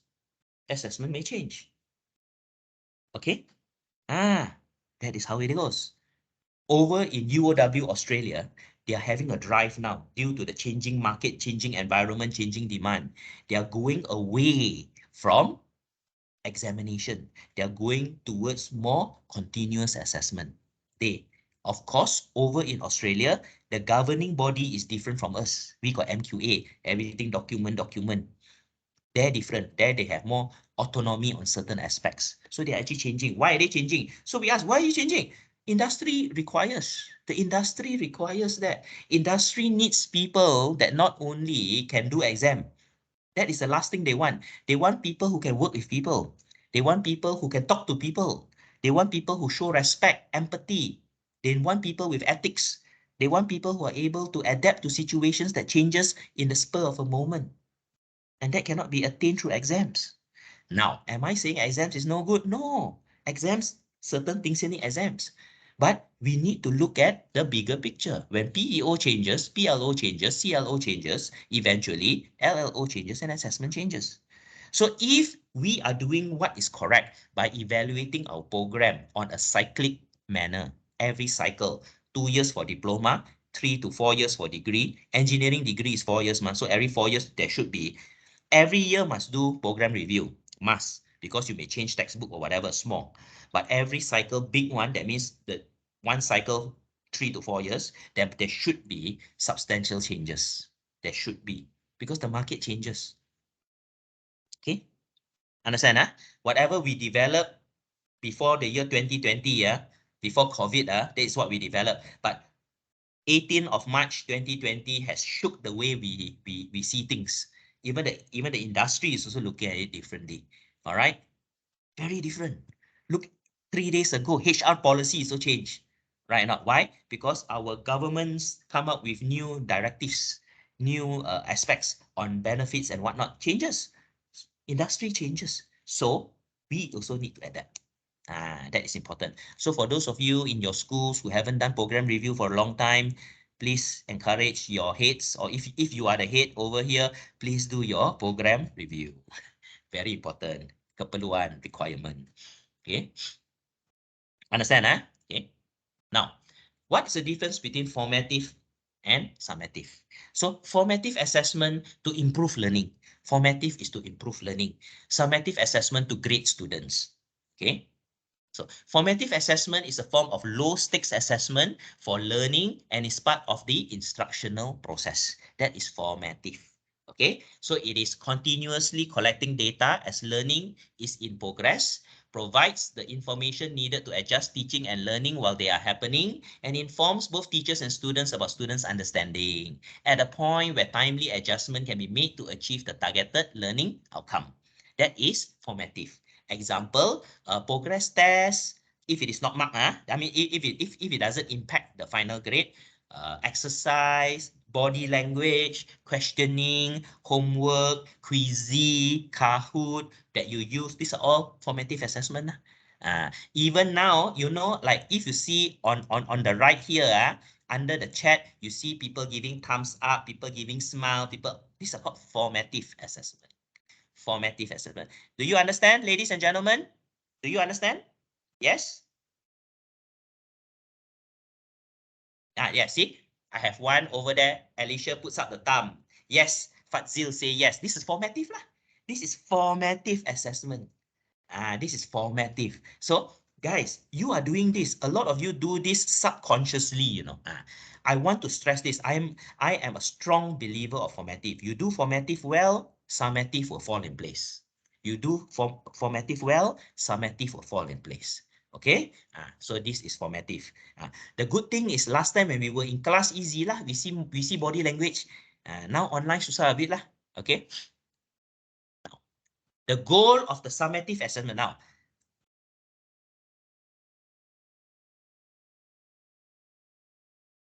Yes, yeah, okay. Formative leads to lead form mistakes and reduce negative impact of the mistakes. It is possible to correct it, yes. So it is the way that we form students' behavior. We form students' behavior. Good, good. Okay, now the next we have is the summative. Summative assessment or high stakes examination is to measure the level of success, performance, quality, proficiency, or how well students have achieved the learning outcome. How well the students have achieved the learning outcome at the end of an instructional unit or a course module program by comparing it against some standards or benchmark. Okay, so you look at.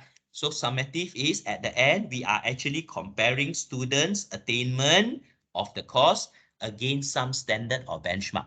What is this standard or benchmark? This standard or benchmark is called our model answer and our grading guide. We have a grading guide, right? A is 85 and above, for example, A plus. Then we have A 80 to 85 and so on. This is called a guide. So that is a standard. That is the thing that we put on the wall. It's a benchmark. Then we have a model answer. We mark students' grades, answer script. We see their presentation and whatever. We accumulate all the marks. We accumulate ready. Then we base it. We put it on this grade, this chart. We put it 74. What does 74 mean? B plus. Example, B plus. So student get B plus lah. So that is called summative. Okay. All of these things that you do is moderated. When you do exam, moderated. You set exam paper, moderated. You set assessment question, moderated. You mark exam question, moderated. You mark exam paper, moderated. Everything is moderated to make sure it is done properly. Because at the end of the day, the grade is the representation of students' achievement. That grade is the representation. That means if I am a 64 and my friend is a 74, it means my friend is better than me by 10 marks. It should be proof lah, because if it is done properly, it is done accurately. So if another two individuals with the same ability, notwithstanding if home problem, fighting at home, or psychological side put aside, but if everything remains the same, but if another two individuals come in with the same ability as me, as my friend, and they do the test, one should be 64, and the other one should also be 74. Plus minus 1 or 2 marks lah. Normally 3 to 6% variation lah. Normal lah, 3 to 6% on an average. But it should represent the same. Okay, that is good summative assessment. Okay, that is how it should be. The purpose is to make judgment by assessing a grade to the students and to make decisions on the future of the student. Okay, example, exams, graded assignments, graded projects, presentations, and so on. Okay, all of these are called summative assessment because you give a grade and that grade will impact the student. Okay, it will impact that student. That is my achievement. That is why, example, for those of you who are in charge for industrial placement, any of you in charge industrial placement that you do for your student, IP, industrial placement? Ada? Any of my friends here, IP punya orang? Ada? Tak ada? Okay, if you are, or next time you are put with that role is a very big responsibility. Why? We are now giving the responsibility of grading our student to a third party. So summative assessment, so it is not you, no, you may be intelligent, that party know how to do or not. So that party who's doing assessment should be well versed and trained in the mechanism for assessment. Because in summative assessment, what they put inside there will represent the student at the end of the day, Okay, so that is how important is it. All right, because there is marks. That is why you would find that no way do we say 100% of IP industrial placement, the marks fall onto the external party. No, never. It is normally broken down into 3 components. Student's own reflection, external party, and the lecturer in charge. Yeah. Why? Because we cannot put all your eggs in one basket unless that person who is going to assess is very, very well versed and understands the mechanism, tools, and what is to observe. A lot of training needs to be done, seriously. It's like being a referee, guys. Football referee, tennis umpire. Not easy. You need to be very sure what is the in and out. You cannot guess, Guessing one time, wrong call can impact the whole match, and that whole match can mean a pass or a fail for that participant. That is how important it is. So when we look into assessment components, it is the same for us. It is the same. All right, especially when you call your friends, hey, come help me to do observation, what do you call that? Students doing presentation. Or see students come and do presentation, you always call your friend, come observe. Please, let me give you a bit of advice. Brief them properly on the rubric. Brief them properly. They need to be very clear and understand what they are observing. Because if they are not, they just put a grade 6, 4, habis. Okay, it needs to be clear. It needs to be briefed properly. All right. Now, methods of assessment.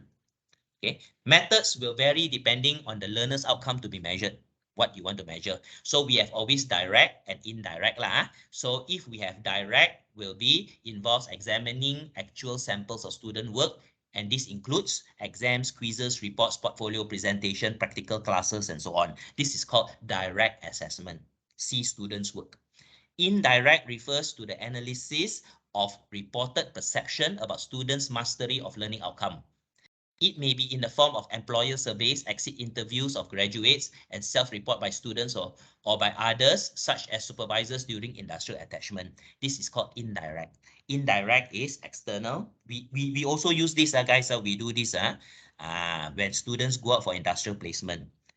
Now, some of you may think, Gabe, industrial placement, nothing but some schools, industrial placement can be 8 credits, 8 credit. So it's actually quite substantial lah. Agak besar lah, quite big lah. So indirect. Direct, you do. This one is indirect. So these are different types of methods of assessment. Okay. Now, assessment methods chosen must be aligned with the process of finding evidence of the LO attainment. Whatever assessment method you choose, ladies and gentlemen, make sure the whole idea is to find evidence of the achievement of the LO. Students achieve LO, learning outcome. They have learning outcome in the course learning outcome. So you want evidence, bukti, that they have achieved their LO. So you got to choose the correct assessment and must be consistent with the student learning time required to complete the task. Now, SLT, student learning time. Now, this one I'm just going to do a little bit of recap. I know some of you, you're already well versed in this. Today, I mean, I'm not saying today, now, 1 credit equivalents to 40 notional hours. You understand, right? 1 credit equals to 40 notional hours. 40 notional hours is a mixture of the total hours, could be face-to-face teaching, self-learning assessment, or whatever that the student puts into to achieve the goal. Excuse me. cough. So if it is a 3 credit subject, 3 credit, 3 times 40, 120 notional hours. Students need to spend 120 notional hours to achieve these 3 credits. What is this 120 notional hours? It could be going to class every week for 10 weeks, 3 hours per week.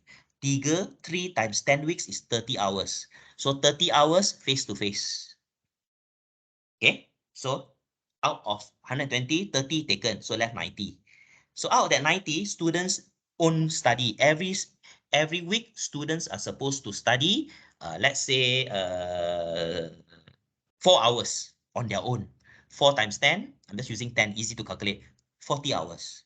Face-to-face 30 plus 40, taken 70. So we left another 30 plus 20, left another 50 hours. So that 50 hours will be exam, assessments, and so on. The time taken for the student to write the report is counted. These are called notional hours. Okay, so this is called SLT, student learning time. What effort that students need to put in for them to achieve that 1 credit. Understand? Understand? So what it means is this. If it is a 3 credit subject and a 4 credit subject, the assessment shouldn't be the same lah. All right, it shouldn't be the same lah, because 4 credit has 160 notional hours. All right, 3 credit has 120 notional hours. 2 credit has 80 notional hours. Okay, the depth of the subject or the course will be higher in the 4 credit. So if it's 4 credit, the assessment breadth, depth can be wider. More if needed be, maybe 3 to 4 assessments maximum lah. Don't kill the student lah. If it's 3 credit, 3 assessments. 2 credit, 2. Now, I do not want to say it is like that, but that should be roughly what we should look at. Now, I have seen some students, some courses, 3 credit, 5 assessment. Final exam, midterm exam, individual report, group report, presentation, or something like that. Ayo, my friend, student pingsan lah. So this is what it means over here. The type of assessment, what is given to student, must equate persamaan to the number of credits and the hours that the student have for that subject. Okay, understand guys? Understand? Okay. And also, if it's 3 credit at a low level, diploma, 3 credit, let's take marketing. Okay, I'm using marketing. I shouldn't give them a 10,000 word essay that is due in 3 weeks. Okay, because of the level and what is expected for the student. Okay. They must also consider practical issues in scoring and providing feedback for the purpose of promoting learning. So like when you do assessment, it is always good to also tell students how they will be graded. Give students the rubric is fine. Give students rubric because students need to know how they will be graded. So when they know how they will be graded, they know what is the goal post. The goal post. When you know what is the goal post, you will strive, you will head towards the goal post. All right. This is called the goal. Vision, mission, and goal. So they know. It shouldn't be a guess work for the student. Guess. How am I going to get A? Don't know. This assignment, what am I supposed to be marked on? Don't know. Cannot lah. Cannot lah. They need to know lah. Okay. So assessment methods, planning assessment tasks. Basically, this is some basic guides. Planning assessment tasks, communicate the assessment plan to students. Planning the assessment, refer to assessment versus student learning time, as I was saying, the student learning time. Diversity of assessment. You have different kinds of assessment. You have different kinds of assessment because your CLOs are different. Okay, then of course your weightage and offer the coverage of the assessment. Then you also conduct both formative and summative assessment. Then types of assessment, you can look at your coursework as examination and tests, and then you review or assessment methodologies and currency with development in best practices. Assessments can evolve. Over time, it can evolve. So you want to make sure your assessments are valid and reliable. I'm going to stress on that later. Validity and reliability, very important. Okay, so it come already. So All assessments must be fair, valid, and reliable. So whatever you do, it must be like that. When we talk about assessment, it may be your exams, your tests, or whatever. Fairness is about ensuring the assessment is accessible to all students. Fairness means everybody can do. It doesn't mean your assessments are only for people who can see or whatever. So it needs to be very fair. Everybody can do. Okay. Number 2, validity is concerned with whether an assessment measures what is claimed. If your assessment is to measure students' ability to speak in public, you want to measure students' ability to do public speaking, your assessment cannot be 50 sit-ups. 50 sit-ups in 2 minutes. That is your test. Your test is 50 sit-ups in 2 minutes. What you want to assess? Ability of the student to speak in public. Cannot. Not valid. What is doing sit-ups anything to do with able to speak in public? Able to do 50 sit-ups in 2 minutes is a good assessment, is a valid assessment if you are assessing students' physical ability. Sorry, I use the word ability, I take that back. Physical, I would say stamina or capability. Okay? Can. That is kind of assessment, but not for public speaking. So validity is very important. Now, this is where in the traditional sense, when we always say, oh, everything must have exam 40%, exam 40%, exam 40%. How valid is it? Is the exam valid for that? Your subject is public speaking. You have exam 40%. How valid is that? Okay. Now, and number 3, reliability. And every assessment needs to be reliable. Refers to an assessment being consistent over time and across assessors. Like what I said, if this assessment is given to me, I get 64 marks. If it's given to another student with the same ability as me, should get 64 plus minus 3 to 5%. Should be valid lah. Should be reliable lah. That is what it means. Okay. If assessment given to me, 64, given to another 2 students who has the same ability as me, 142 and 185, it's not reliable. Something is wrong. Something is wrong with the assessment already. Okay. So every assessment should be this lah. Okay. So now you may say, Gabe, how do we know this one? That is where subject expert comes in lah. That is where moderation comes in on assessment lah. Moderation. Where a second party or a third party, people who are the same experts. You guys are experts. You guys are experts in your own field. Your experts will come and see. They look at it. Mana boleh? This question mana boleh? Cannot. Then you discuss. It is okay if your panel tells you this question is not correct. It's okay. Don't get offended because they are subject expert. They want to bring up to discuss with you. Okay, understand? So it needs to be fair, valid, and reliable. Now, of course, it needs to be governed by the head of school. The ADH and the head of school plays a critical role in this because they sign off. At the end of the day, moderation form or whatever, they will check and they will see. All right, not so this is very important now. If it is done in a very laissez-faire, slipshod manner, who's going to suffer? Students are going to suffer. Institutional integrity is going to suffer. This is where it is. Okay? All right. So, ladies and gentlemen, I'm going to give you all another 5 more minutes break. It is 11:20. Please take 5 minutes. At 11:25, please come back. So you can have your drink, run a bit to the toilet, and so on. All right? 5 minutes, 11:25 back.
Okay, back.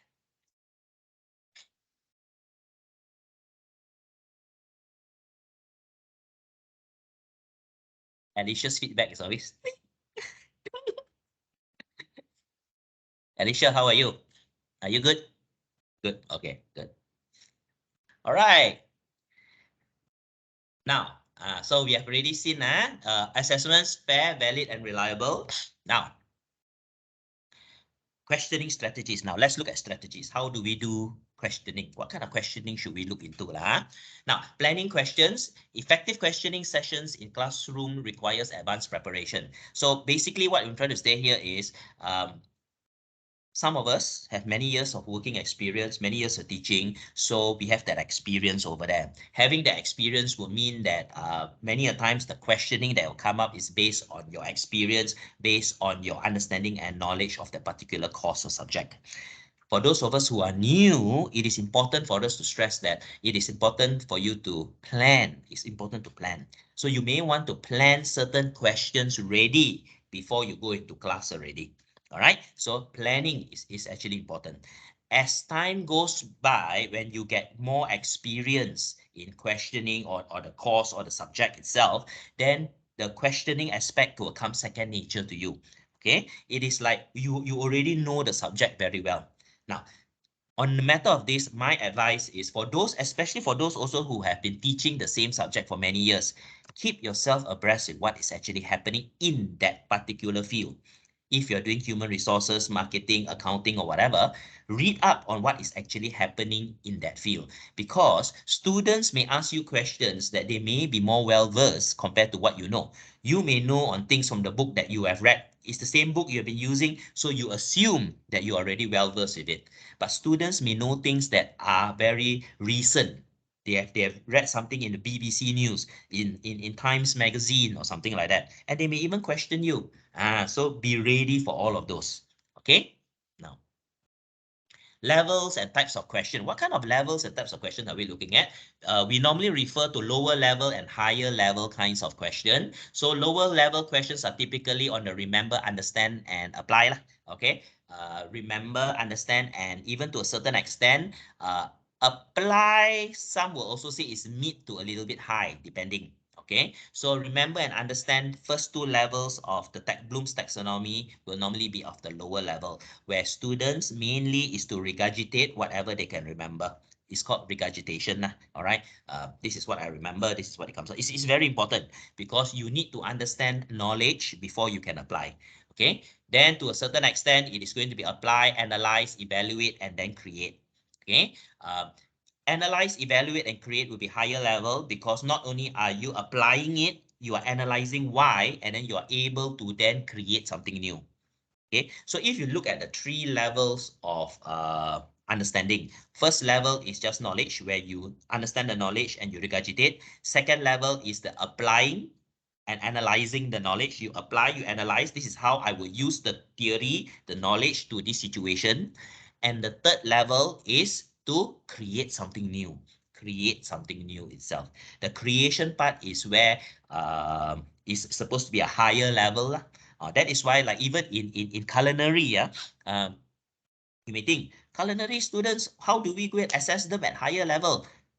Developing a menu for a group of diabetic patients with these resources that you have, these limited resources, is a very high level. Is create already that one. All right, coming out with a menu for a particular type of audience with the limitations that you have. You must have limitations. You cannot just say come up with a menu for diabetic patients because students will put in everything. So there must be limitations to it. These are the things that you have in a Malaysian context or in something. So there must be. It's already create. It's a very high level and we are giving it to diploma students. So our diploma students are also being assessed at a high level and this is good. It's fine. But that doesn't mean every question must be high level. Depends on what is expected from them. Later I show you. You all will understand. Okay. Now, a closed question is one for which there are a limited number of acceptable answers, most of which will be usually be anticipated by the instructor. For example, what is the definition of an adjective? All right. Okay. An open question is one for which there are many acceptable answers, most of which will not be anticipated by the instructor. For example, this one, what is the definition of an adjective? Is closed because definition is only one. The next one is, what is an example of an adjective? So many. So that is an open. Okay. So when you set questions, ladies and gentlemen, please take note. If you are giving an open question, what will you do? Let's take a marketing question. Example. What would you do? What will your recommendations be for UOW Malaysia to increase student numbers? That is quite an open question, you know. Very quite an open question. Students can give you any answers, and if they are is logical and correct, then you need to give marks. So it's not easy. You yourself need to be very knowledgeable. So this is where, when you set questions, you need to understand what kind of answers that can be given. Okay, what kind of answers that the students can reply with. Okay, so it is not as easy as, oh, open question, just let them write anything, easy for me. Yes, it can be easy to set the question, but it can be very difficult to mark. Very difficult to mark unless you have the knowledge behind it itself. Okay, so as the certain examples, so this is where there is no right and wrong on this. The higher level you go, ladies and gentlemen, the questions are so open that it is basically no structure itself. An open question is there because we want students to implement or apply knowledge. Okay, at level 7, if you see master's level questions or even degree year 3 questions, degree year 3 or year 4 questions, the questions are very big. Is how would you solve UOW KDU, Malaysia KDU's problems on recruiting students? It can be that big. So what we want from the student is the students need to apply basic marketing concepts. So they say, okay, this is the challenge. I'm going to apply this theory and concept. By applying this theory and concept in this situation, it will work. So this is for us, where we set the question is we want students to demonstrate that. Okay, so if you want the students to demonstrate that, then the way that you question should also lead students to demonstrate that. Okay, if it is too open, students may not. So you may want to guide it in that way by using a theory that has been identified in class or something like that. Okay, now this is number 1.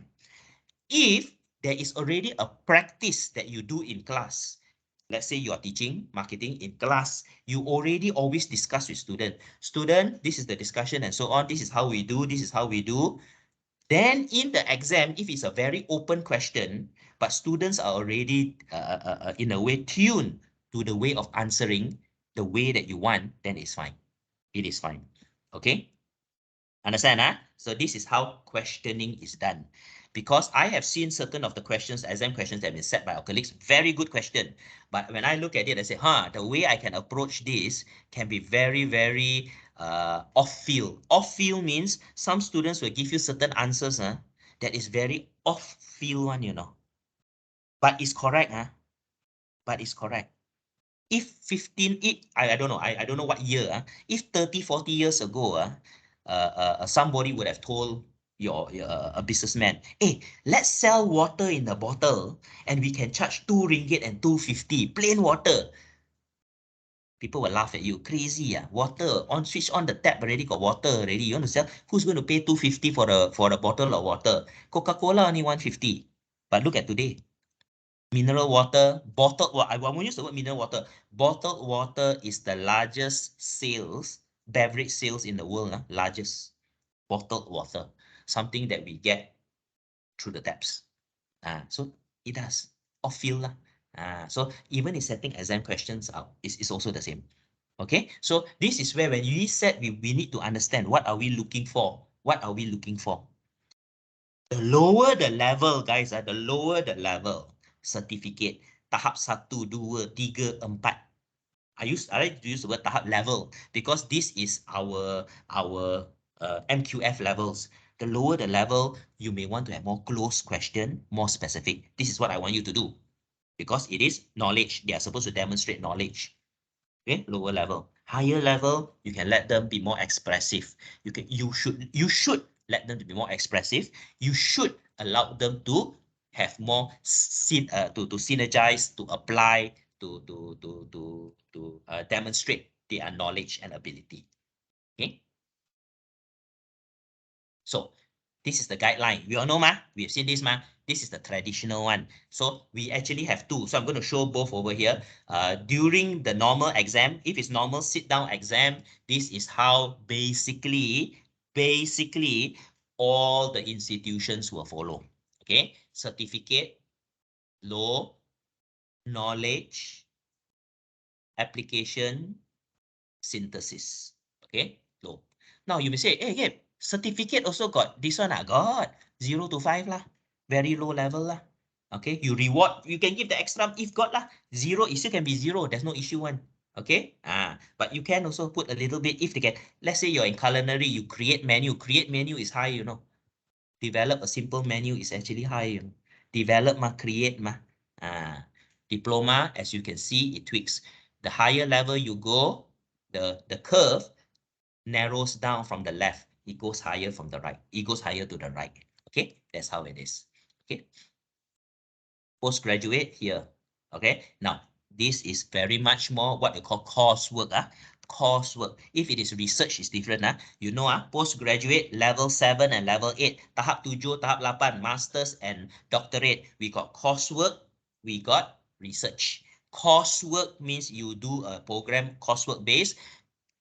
Lebih kurang lah, high here and also this part here. It's pretty high. But if it's on research, research is different. Research will not fall into this. Okay. Now, when we talk about online assessment, why online assessment? You see, here low previously 60 to 80%, 40, but online assessment straight away here went down. Okay, here go up because of the nature of online assessments. The nature of online assessment. The nature of online assessment, we need to reward more application over knowledge. We need to reward more application. Because basically, if it is an online virtual test or whatever, we accept the fact that it should be treated like an open book exam. It should be treated in that way. Okay. And because of that, we will reward more on the application part of things. All right. So if I'm doing marketing, and when I'm doing marketing, I'm using the marketing mix, the 4 Ps, product, price, place, promotion. If it is a virtual take-home assessment, assignment, or so on, I will not reward so much on the definition on the 4 Ps. If students say, oh, the 4 Ps are product, price, place, promotion, I won't reward. Okay, but I will reward the application on the theory. Reward the application on the theory. You still can reward, but lower. Online tests, if there is no good proctoring method, you cannot reward high at the lower level. Okay. Okay. So this is best practice lah. This is generally best practice. Okay. Now, how are we heading to? How do we align meeting the levels in the blueprint guideline with the levels set in our course learning outcomes? Yes, course learning outcomes maintained. Okay. Now, what has happened is like this. Roughly around a year ago, our vice chancellor already encouraged our head of schools. More than a year ago, I still can remember. Dr. Hon she already gave instruction to all head of schools to review all the levels of the CLOs. That means review your table 4. So quite a few schools have done, business school and so on, they have done. I've actually seen that document where they have reviewed and they have changed their CLOs, they have changed their assessment to be more assessment based. They have reviewed, program review lah. Okay, so what Fiona, what you are asking is actually been done by schools. Okay, it's already been done by schools. It has been done based on the instruction given by the DVC. However, if there are certain disciplines or certain schools that have not done this and you would like to do, please speak to your head of school and to say that you would like to do.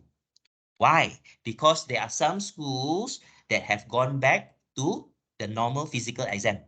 This week is our exam week. There are a lot of exams in our lecture theatre. So exams have gone back to physical exam. So if it's physical exam, this one not valid lah. You go back to this lah. This is normal physical exam.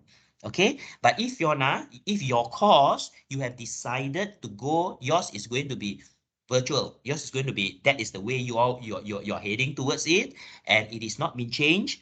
Please do your program review, and from there you can change your table 4. There's no issue. Okay, some schools have already done it. Okay.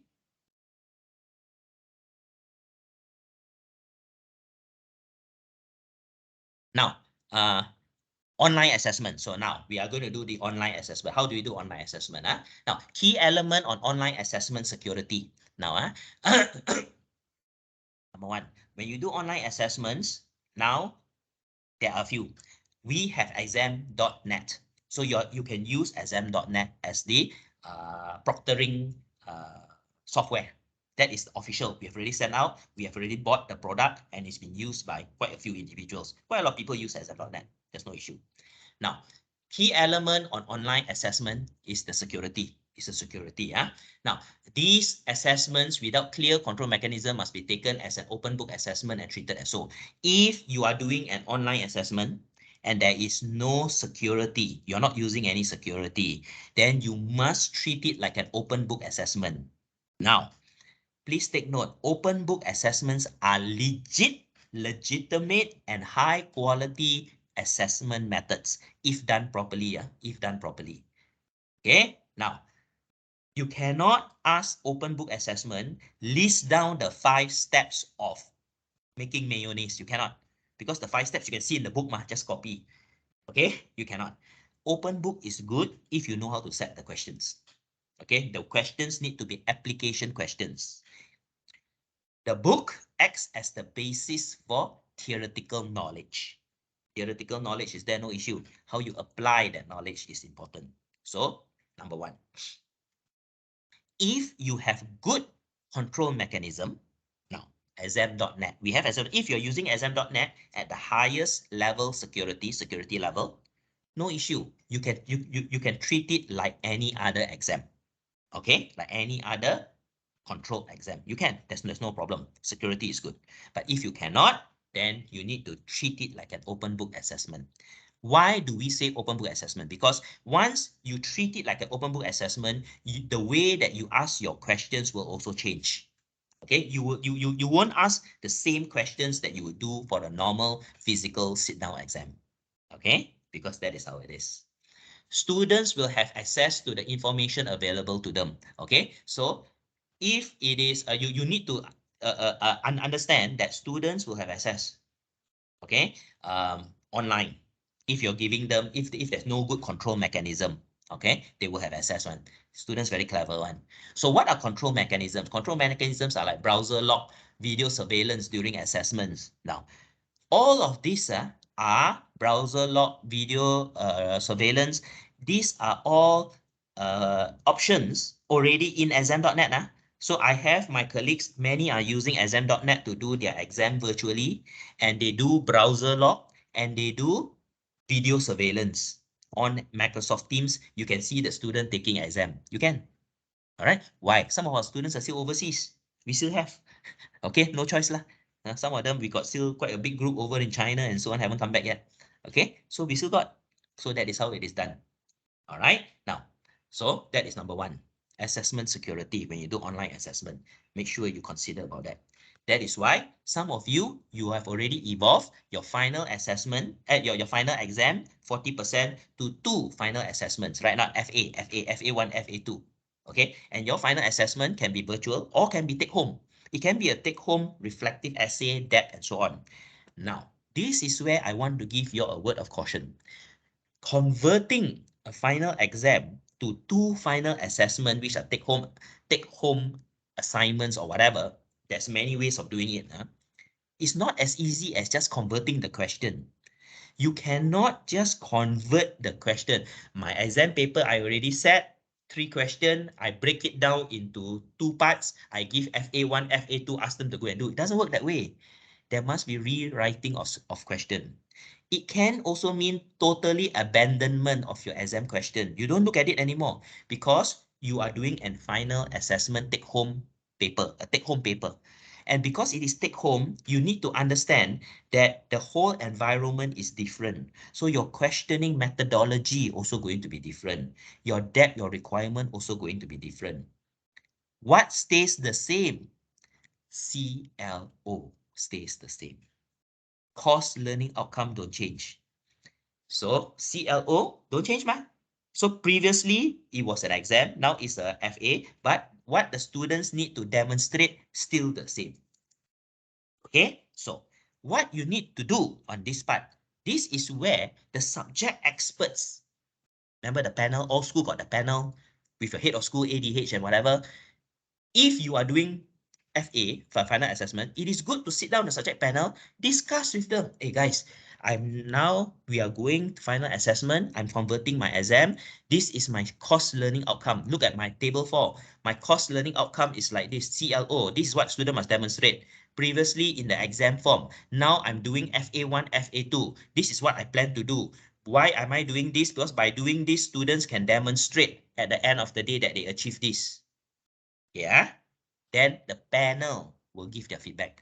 If the panel look already and say, baik, jalan lah. If the panel can give feedback, not so good lah this way. This way, there's certain things that are lacking. This one we cannot assess. Can we add in certain things? Then they give feedback. Okay? Okay. So one issue that I've actually, some schools have came to speak to me to help them and to consult them is this matter, the conversion. So they say, hey Gabe, how do we can I just, no. They have shown me some of the thing. Oh, I say, tak boleh. So we need to adjust. But some schools, very good. Nothing to do with the individual. It's because it's a change on assessment. That is why now, as I told you, exam week, a lot of students are back.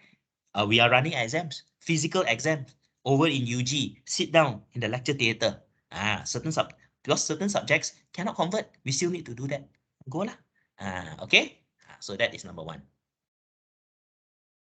Number 2, types of assessment. What type of assessment do you want to do? You want to do a take home or you want to do a time? Take home means take home lah. Take home means take home lah. What am I saying? Okay. Or you want to do time. Time assessment means it's like an exam. 2 hours, 3 hours. Okay.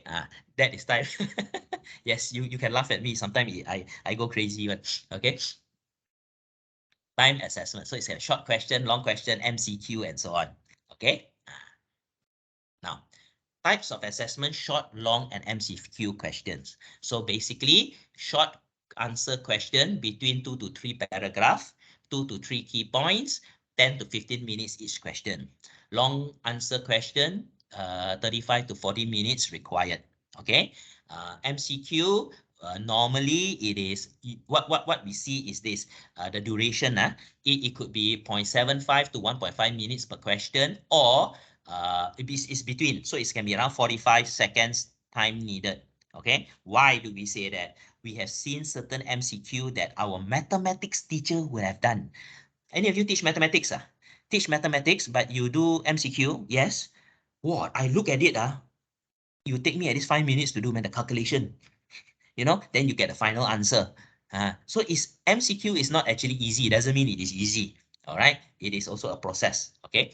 Now, these are just guides. You have to also look at your program standards and also look at your external body. Some of you are guided by different bodies, engineering board, business, and so on. So you need to look into that. But this is a basic guide for those who are doing online assessments. All right. So you can break them down into short, long, multiple choice, and so on. So what a lot of my colleagues do is like this.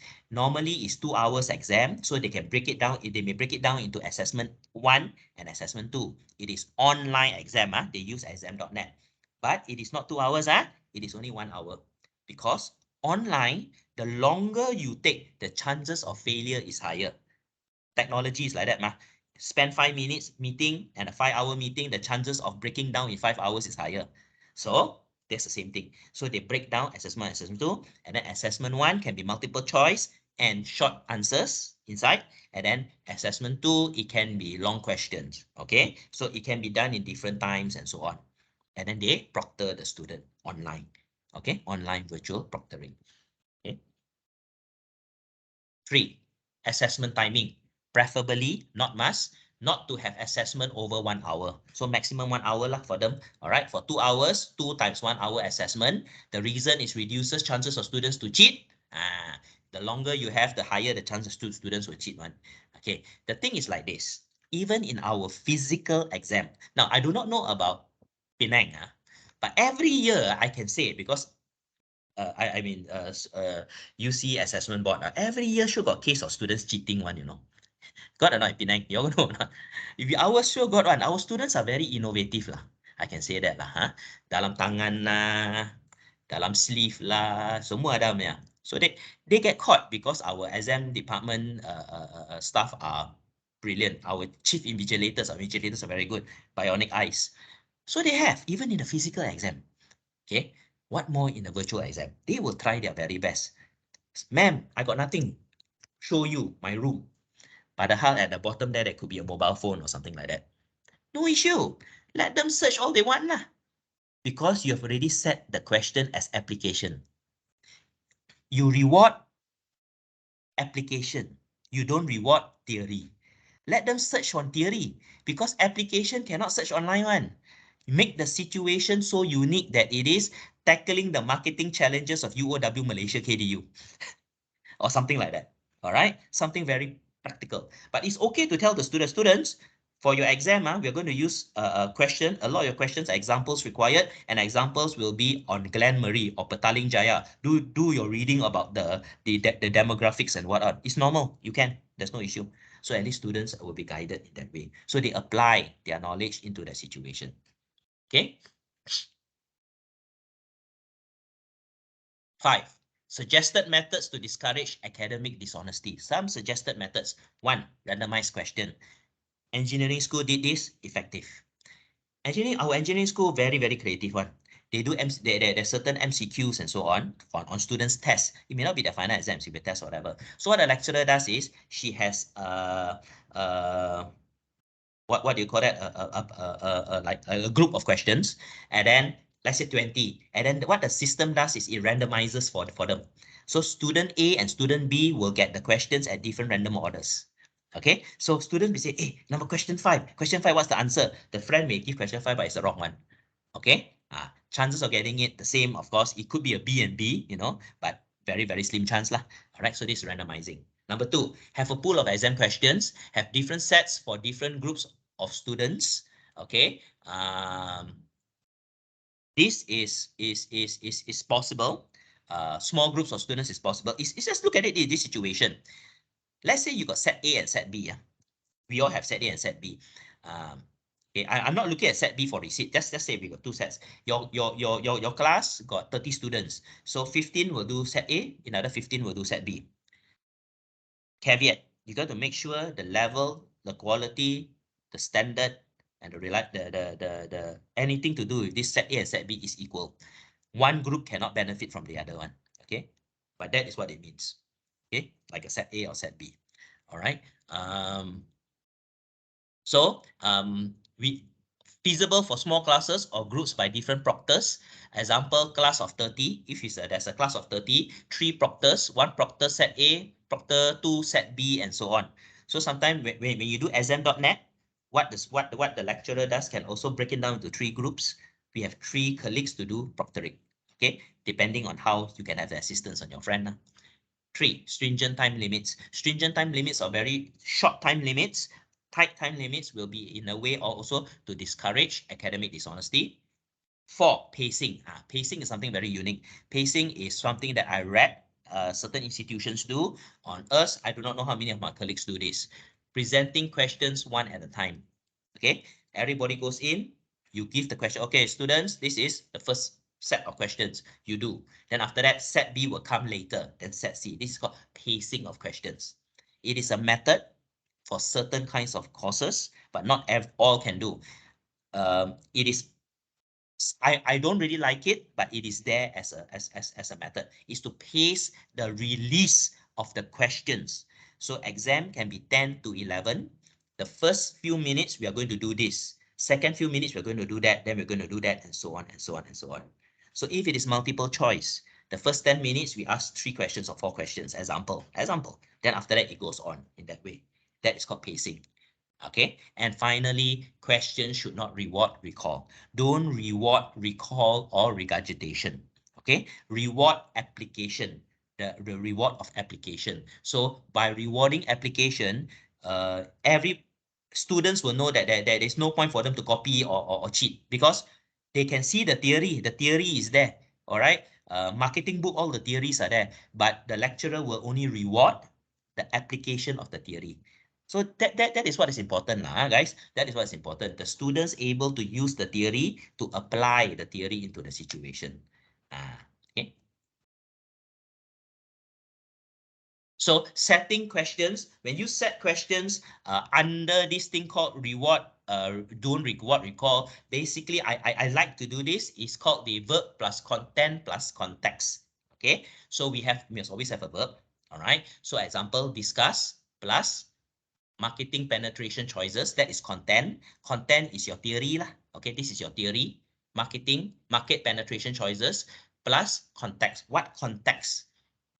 Plus economic crisis. During this economic crisis for KDU. So what is a student supposed to do? They're supposed to discuss this theory in this context. Now, let's look at it this way. If we take away the context, discuss market penetration choices, then this is regurgitation. Just to regurgitate, because everything is in the book. Now, they need to discuss this on this context. So now they need to use on this. How do they use it? During this economic crisis for UOW, for MAS, for Petronas, or something like that. Okay, so they need to look, because the answering for KDU may be different from Taylor's. Okay, so depending on how you write the question, but it should have this lah. Okay, without the verb, no point lah. Okay, is it what is it? Describe, discuss, and so on. All right. Understand, guys? Okay, so this is the way of looking at it lah. So every time when you're setting your exam question, try your very best to look into this. Okay, now in a normal exam context, a normal sit-down exam at lower level, it is normally verb and content, especially certificate students. All right, list the steps of. That's it. So that is really verb and content. What is it you want them to list? Okay. Then you do reward them. Okay. Now, regulations to state as a guide for assessment. Okay, so number 7, the next part here on looking into online assessment is you want to set up certain key regulations. Now, what I got this, I actually got this from an article, is basically to tell the students that this, students, this is your exam, this is a virtual exam, this is a virtual take-home assessment. However, we have the right to investigate further if we feel that you have done this or you have cheated or something like that. So this is what it means by setting certain regulations. All right. Now, for example, if it is an assignment, when students send in assignment to you, we already have it is we use Turnitin. Anything more than 20% is an avenue for investigation. More than 20% doesn't mean students cheat, guys. Turnitin is not a tool to identify cheating in student. Turnitin is a tool to identify similarity. Similarity doesn't mean cheating. All right. The lecturer need to further investigate to see whether is there plagiarism. Okay. More than 20% doesn't mean plagiarism. Sometimes the students have done direct quoting or citation at a high level because it's so high, more than 20%. That doesn't mean they cheat. Okay, so that is why that is Turnitin. Turnitin is only a tool. All right. So basically, these are certain regulations or guide for assessment that you can actually put it in as a guide to student. All right. Also, normally we tell students, dear students, we know all of you are actually very honest. Tell them that you're very honest and you all won't cheat. Psychology a bit lah. Okay. When setting online assessment, this is the lecturer's perspective. Lecturer's perspective. We are interested in testing what students have understood, not what they have been able to memorize in a few days of frantic revision. So always remember, when you set online assessment, we want to set them not to just regurgitate, but their understanding. Assessment must encourage learning that targets understanding. So we want to set assessment that encourages students to demonstrate their learning. Learning demonstration means able to prove, bukti to you that they faham. Demonstration, it's like this. You go into a class, you say, hey, students, can you all bake a cake? Yes, everybody can say yes. That is not demonstration. Okay, that can be just lip service. That can be anything. Demonstration is if really they can prove to you that they can actually bake the cake. And in OBE, outcomes-based education, what is important is not what the students can say, but what the students can demonstrate with evidence. That is why for baking a cake, let's say pastry itself, the assessment needs to be practical exam, needs to be practical. It cannot be list down the steps. Listing down the steps doesn't mean being able to do the cake. Just verbal acknowledgement of competency is not enough. Verbal acknowledgement of competency means, yes, sir, I can bake a cake. That doesn't mean I can. There must be that demonstration. Okay? So this is what it is. Okay? Now, what about the student's perspective? When taking online assessment, the student's perspective. The lecturer knows that you have your notes and text right in front of you. So it is unlikely to ask questions that just call on you to copy information. So students, this is students' perspective. Students should understand that we won't give you questions that just ask you to regurgitate, because we know you got your notes in front of you. You may tell me that you're honest. How many of you are totally honest? Majority honest, but there's still one or two jokers. Okay? So it is a lot of apply, synthesize, compare, contrast, or evaluate. Okay, we are going to do that. All right, we are going to ask you to compare. We are going to ask you to evaluate. We are going to ask you to synthesize. We are going to ask you to use your knowledge to solve an issue. Use your knowledge to solve an issue. Yes. Now, so we will look into well-structured and presented arguments or solutions.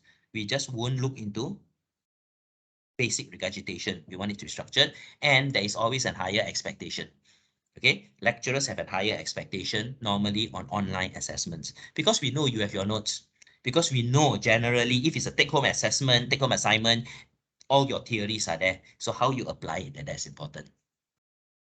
Okay, now marking online assessments. When we mark, reward the application of concepts, content in relation to context. See, concepts and content, application of this in relation to context. Context means is the theory itself. Do not reward or minimal reward description on concepts of context. Example, describe the marketing mix strategies, okay, that UOW MKDU could implement during this MCO. So we will reward in relation to this context lah. The context is this.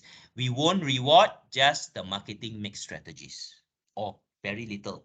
At lower level, let's say level 1, 2, 3, and 4, you can reward maybe out of 10 marks, 1 or 2 marks if they put the marketing strategies. Then the other 8 on this.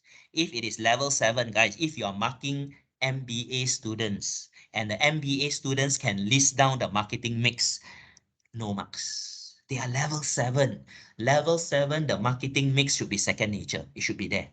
No marks. The application is the one that you give marks. This is what it means. Okay, marking online assessments. Boleh? Can? All right. So far at the initial stage, our colleagues were having trouble, but after that, you see second nature. They actually pretty well. I have seen, I mean, maybe I could be a little bit biased, but I actually saw quite a few of our engineering school papers. Because their paperwork is brilliant.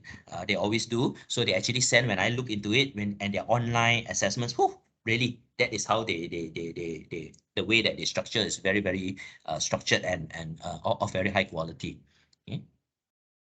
Now, review online assessment effectiveness, close the loop. So, and the final part is always closing the loop. If the assessment no good, not nice, don't use. Next semester, next time, review, revise, change, throw, always can one. You no need to stick to it. If it is good, continue. Okay, improve.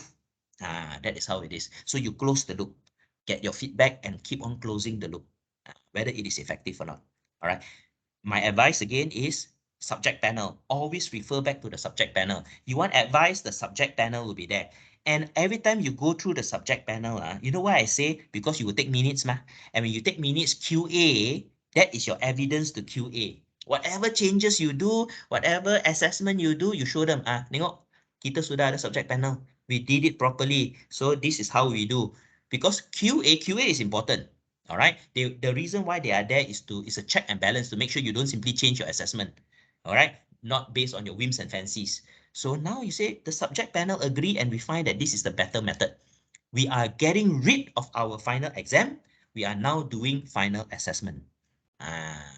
Okay. So I give you an example. So this is how it is lah. I give you another example, very unique one.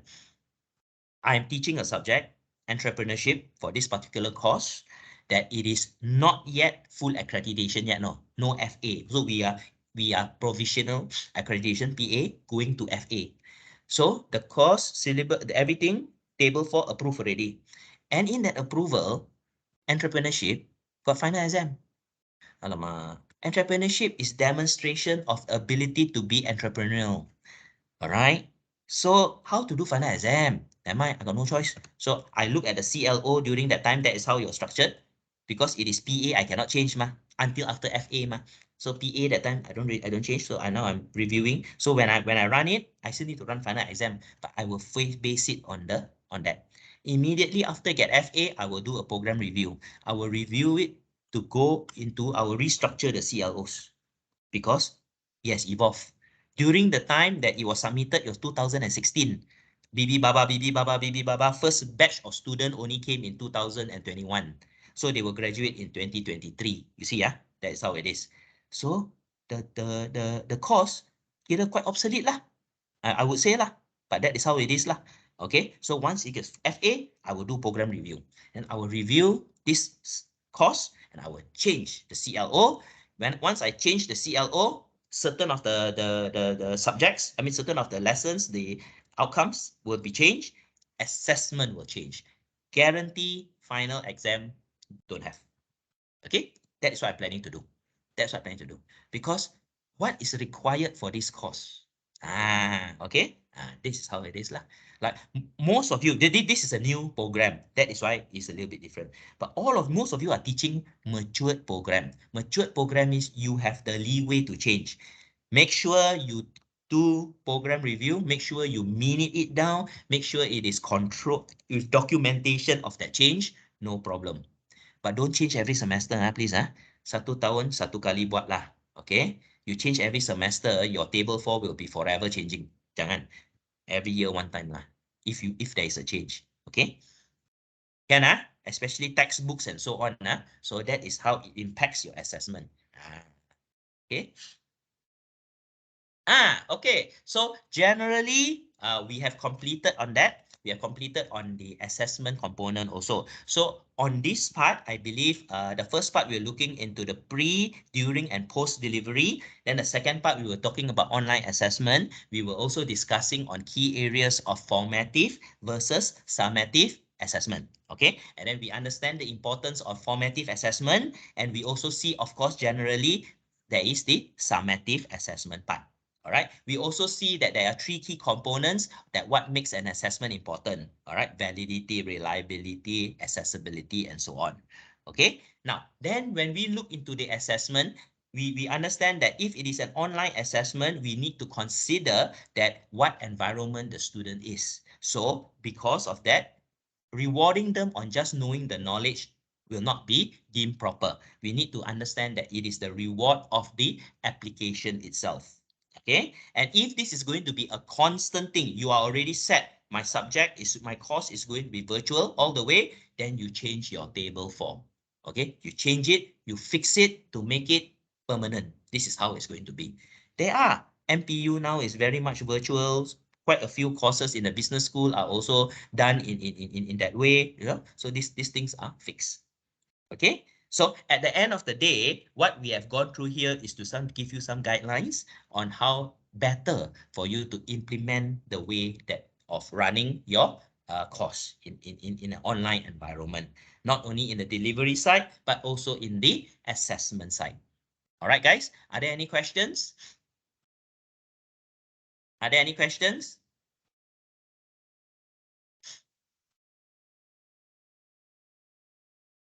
No? Good? All right. Okay. Thank you. Okay. Now, so in summary, I hope you understand. Now, always understand, guys, if you have any questions, any headaches or whatever, my team and I are ever willing to assist. Some schools even call us to sit in to be their sounding board when they do program review. We don't say anything because we're not subject expert. We be your sounding board. Sounding board means just to advise on certain things, but you all do. Okay, I can advise in the hospitality school lah. That one I can lah, definitely lah. But other than that, engineering school I cannot advise, but I can be your sounding board. Okay, so please do your program reviews. Okay, and it's coming to the end of the year already, and it's end of the year is the time normally you do your program review. Okay. Now, what did we achieve today? So in today's learning outcome, we describe the key factors that affect pre, during, and post online delivery. We also look and adapt on current online practices to ensure effective outcome. Okay, so that is what we went through. We also discuss it based with GAGNI's 9 levels of delivery. So that is something which I hope you all can take away from it. We also look into important, what are the formative and summative assessment methods and what are we supposed to do, and how being in an online environment, formative is so different. In a physical environment, formative is what we see our students immediately, we get feedback. But now it is online environment. How do we achieve the same goal? So how do we achieve? We use different tools lah. We use different tools and methods. We use technology to do formative. We ask them to do reflective essays and so on. Okay, and of course, in the final stage, we were looking at we identify key issues of online assessment and how do we be better. Yes, I understand now we are back to physical. Many exams are done physically, but not at the same level as how it was previously. Because I can safely say in UG, yesterday was only half day for exam. Yesterday afternoon, we didn't have exam. This Friday, today, only morning. And I think the last one is on Monday.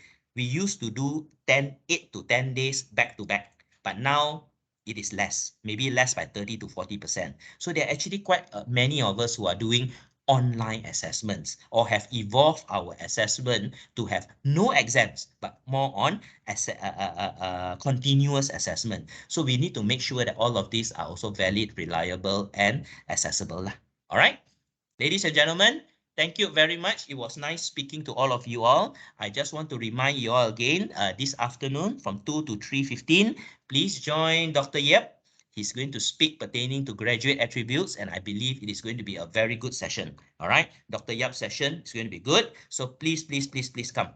Come, register yourself, come, and then we'll be able to experience something new again. Other than that, have a good lunch. See you all. Bye-bye. Have a good day. All right. See you. Yes, see you in the afternoon. Pei Huan, see you. All right.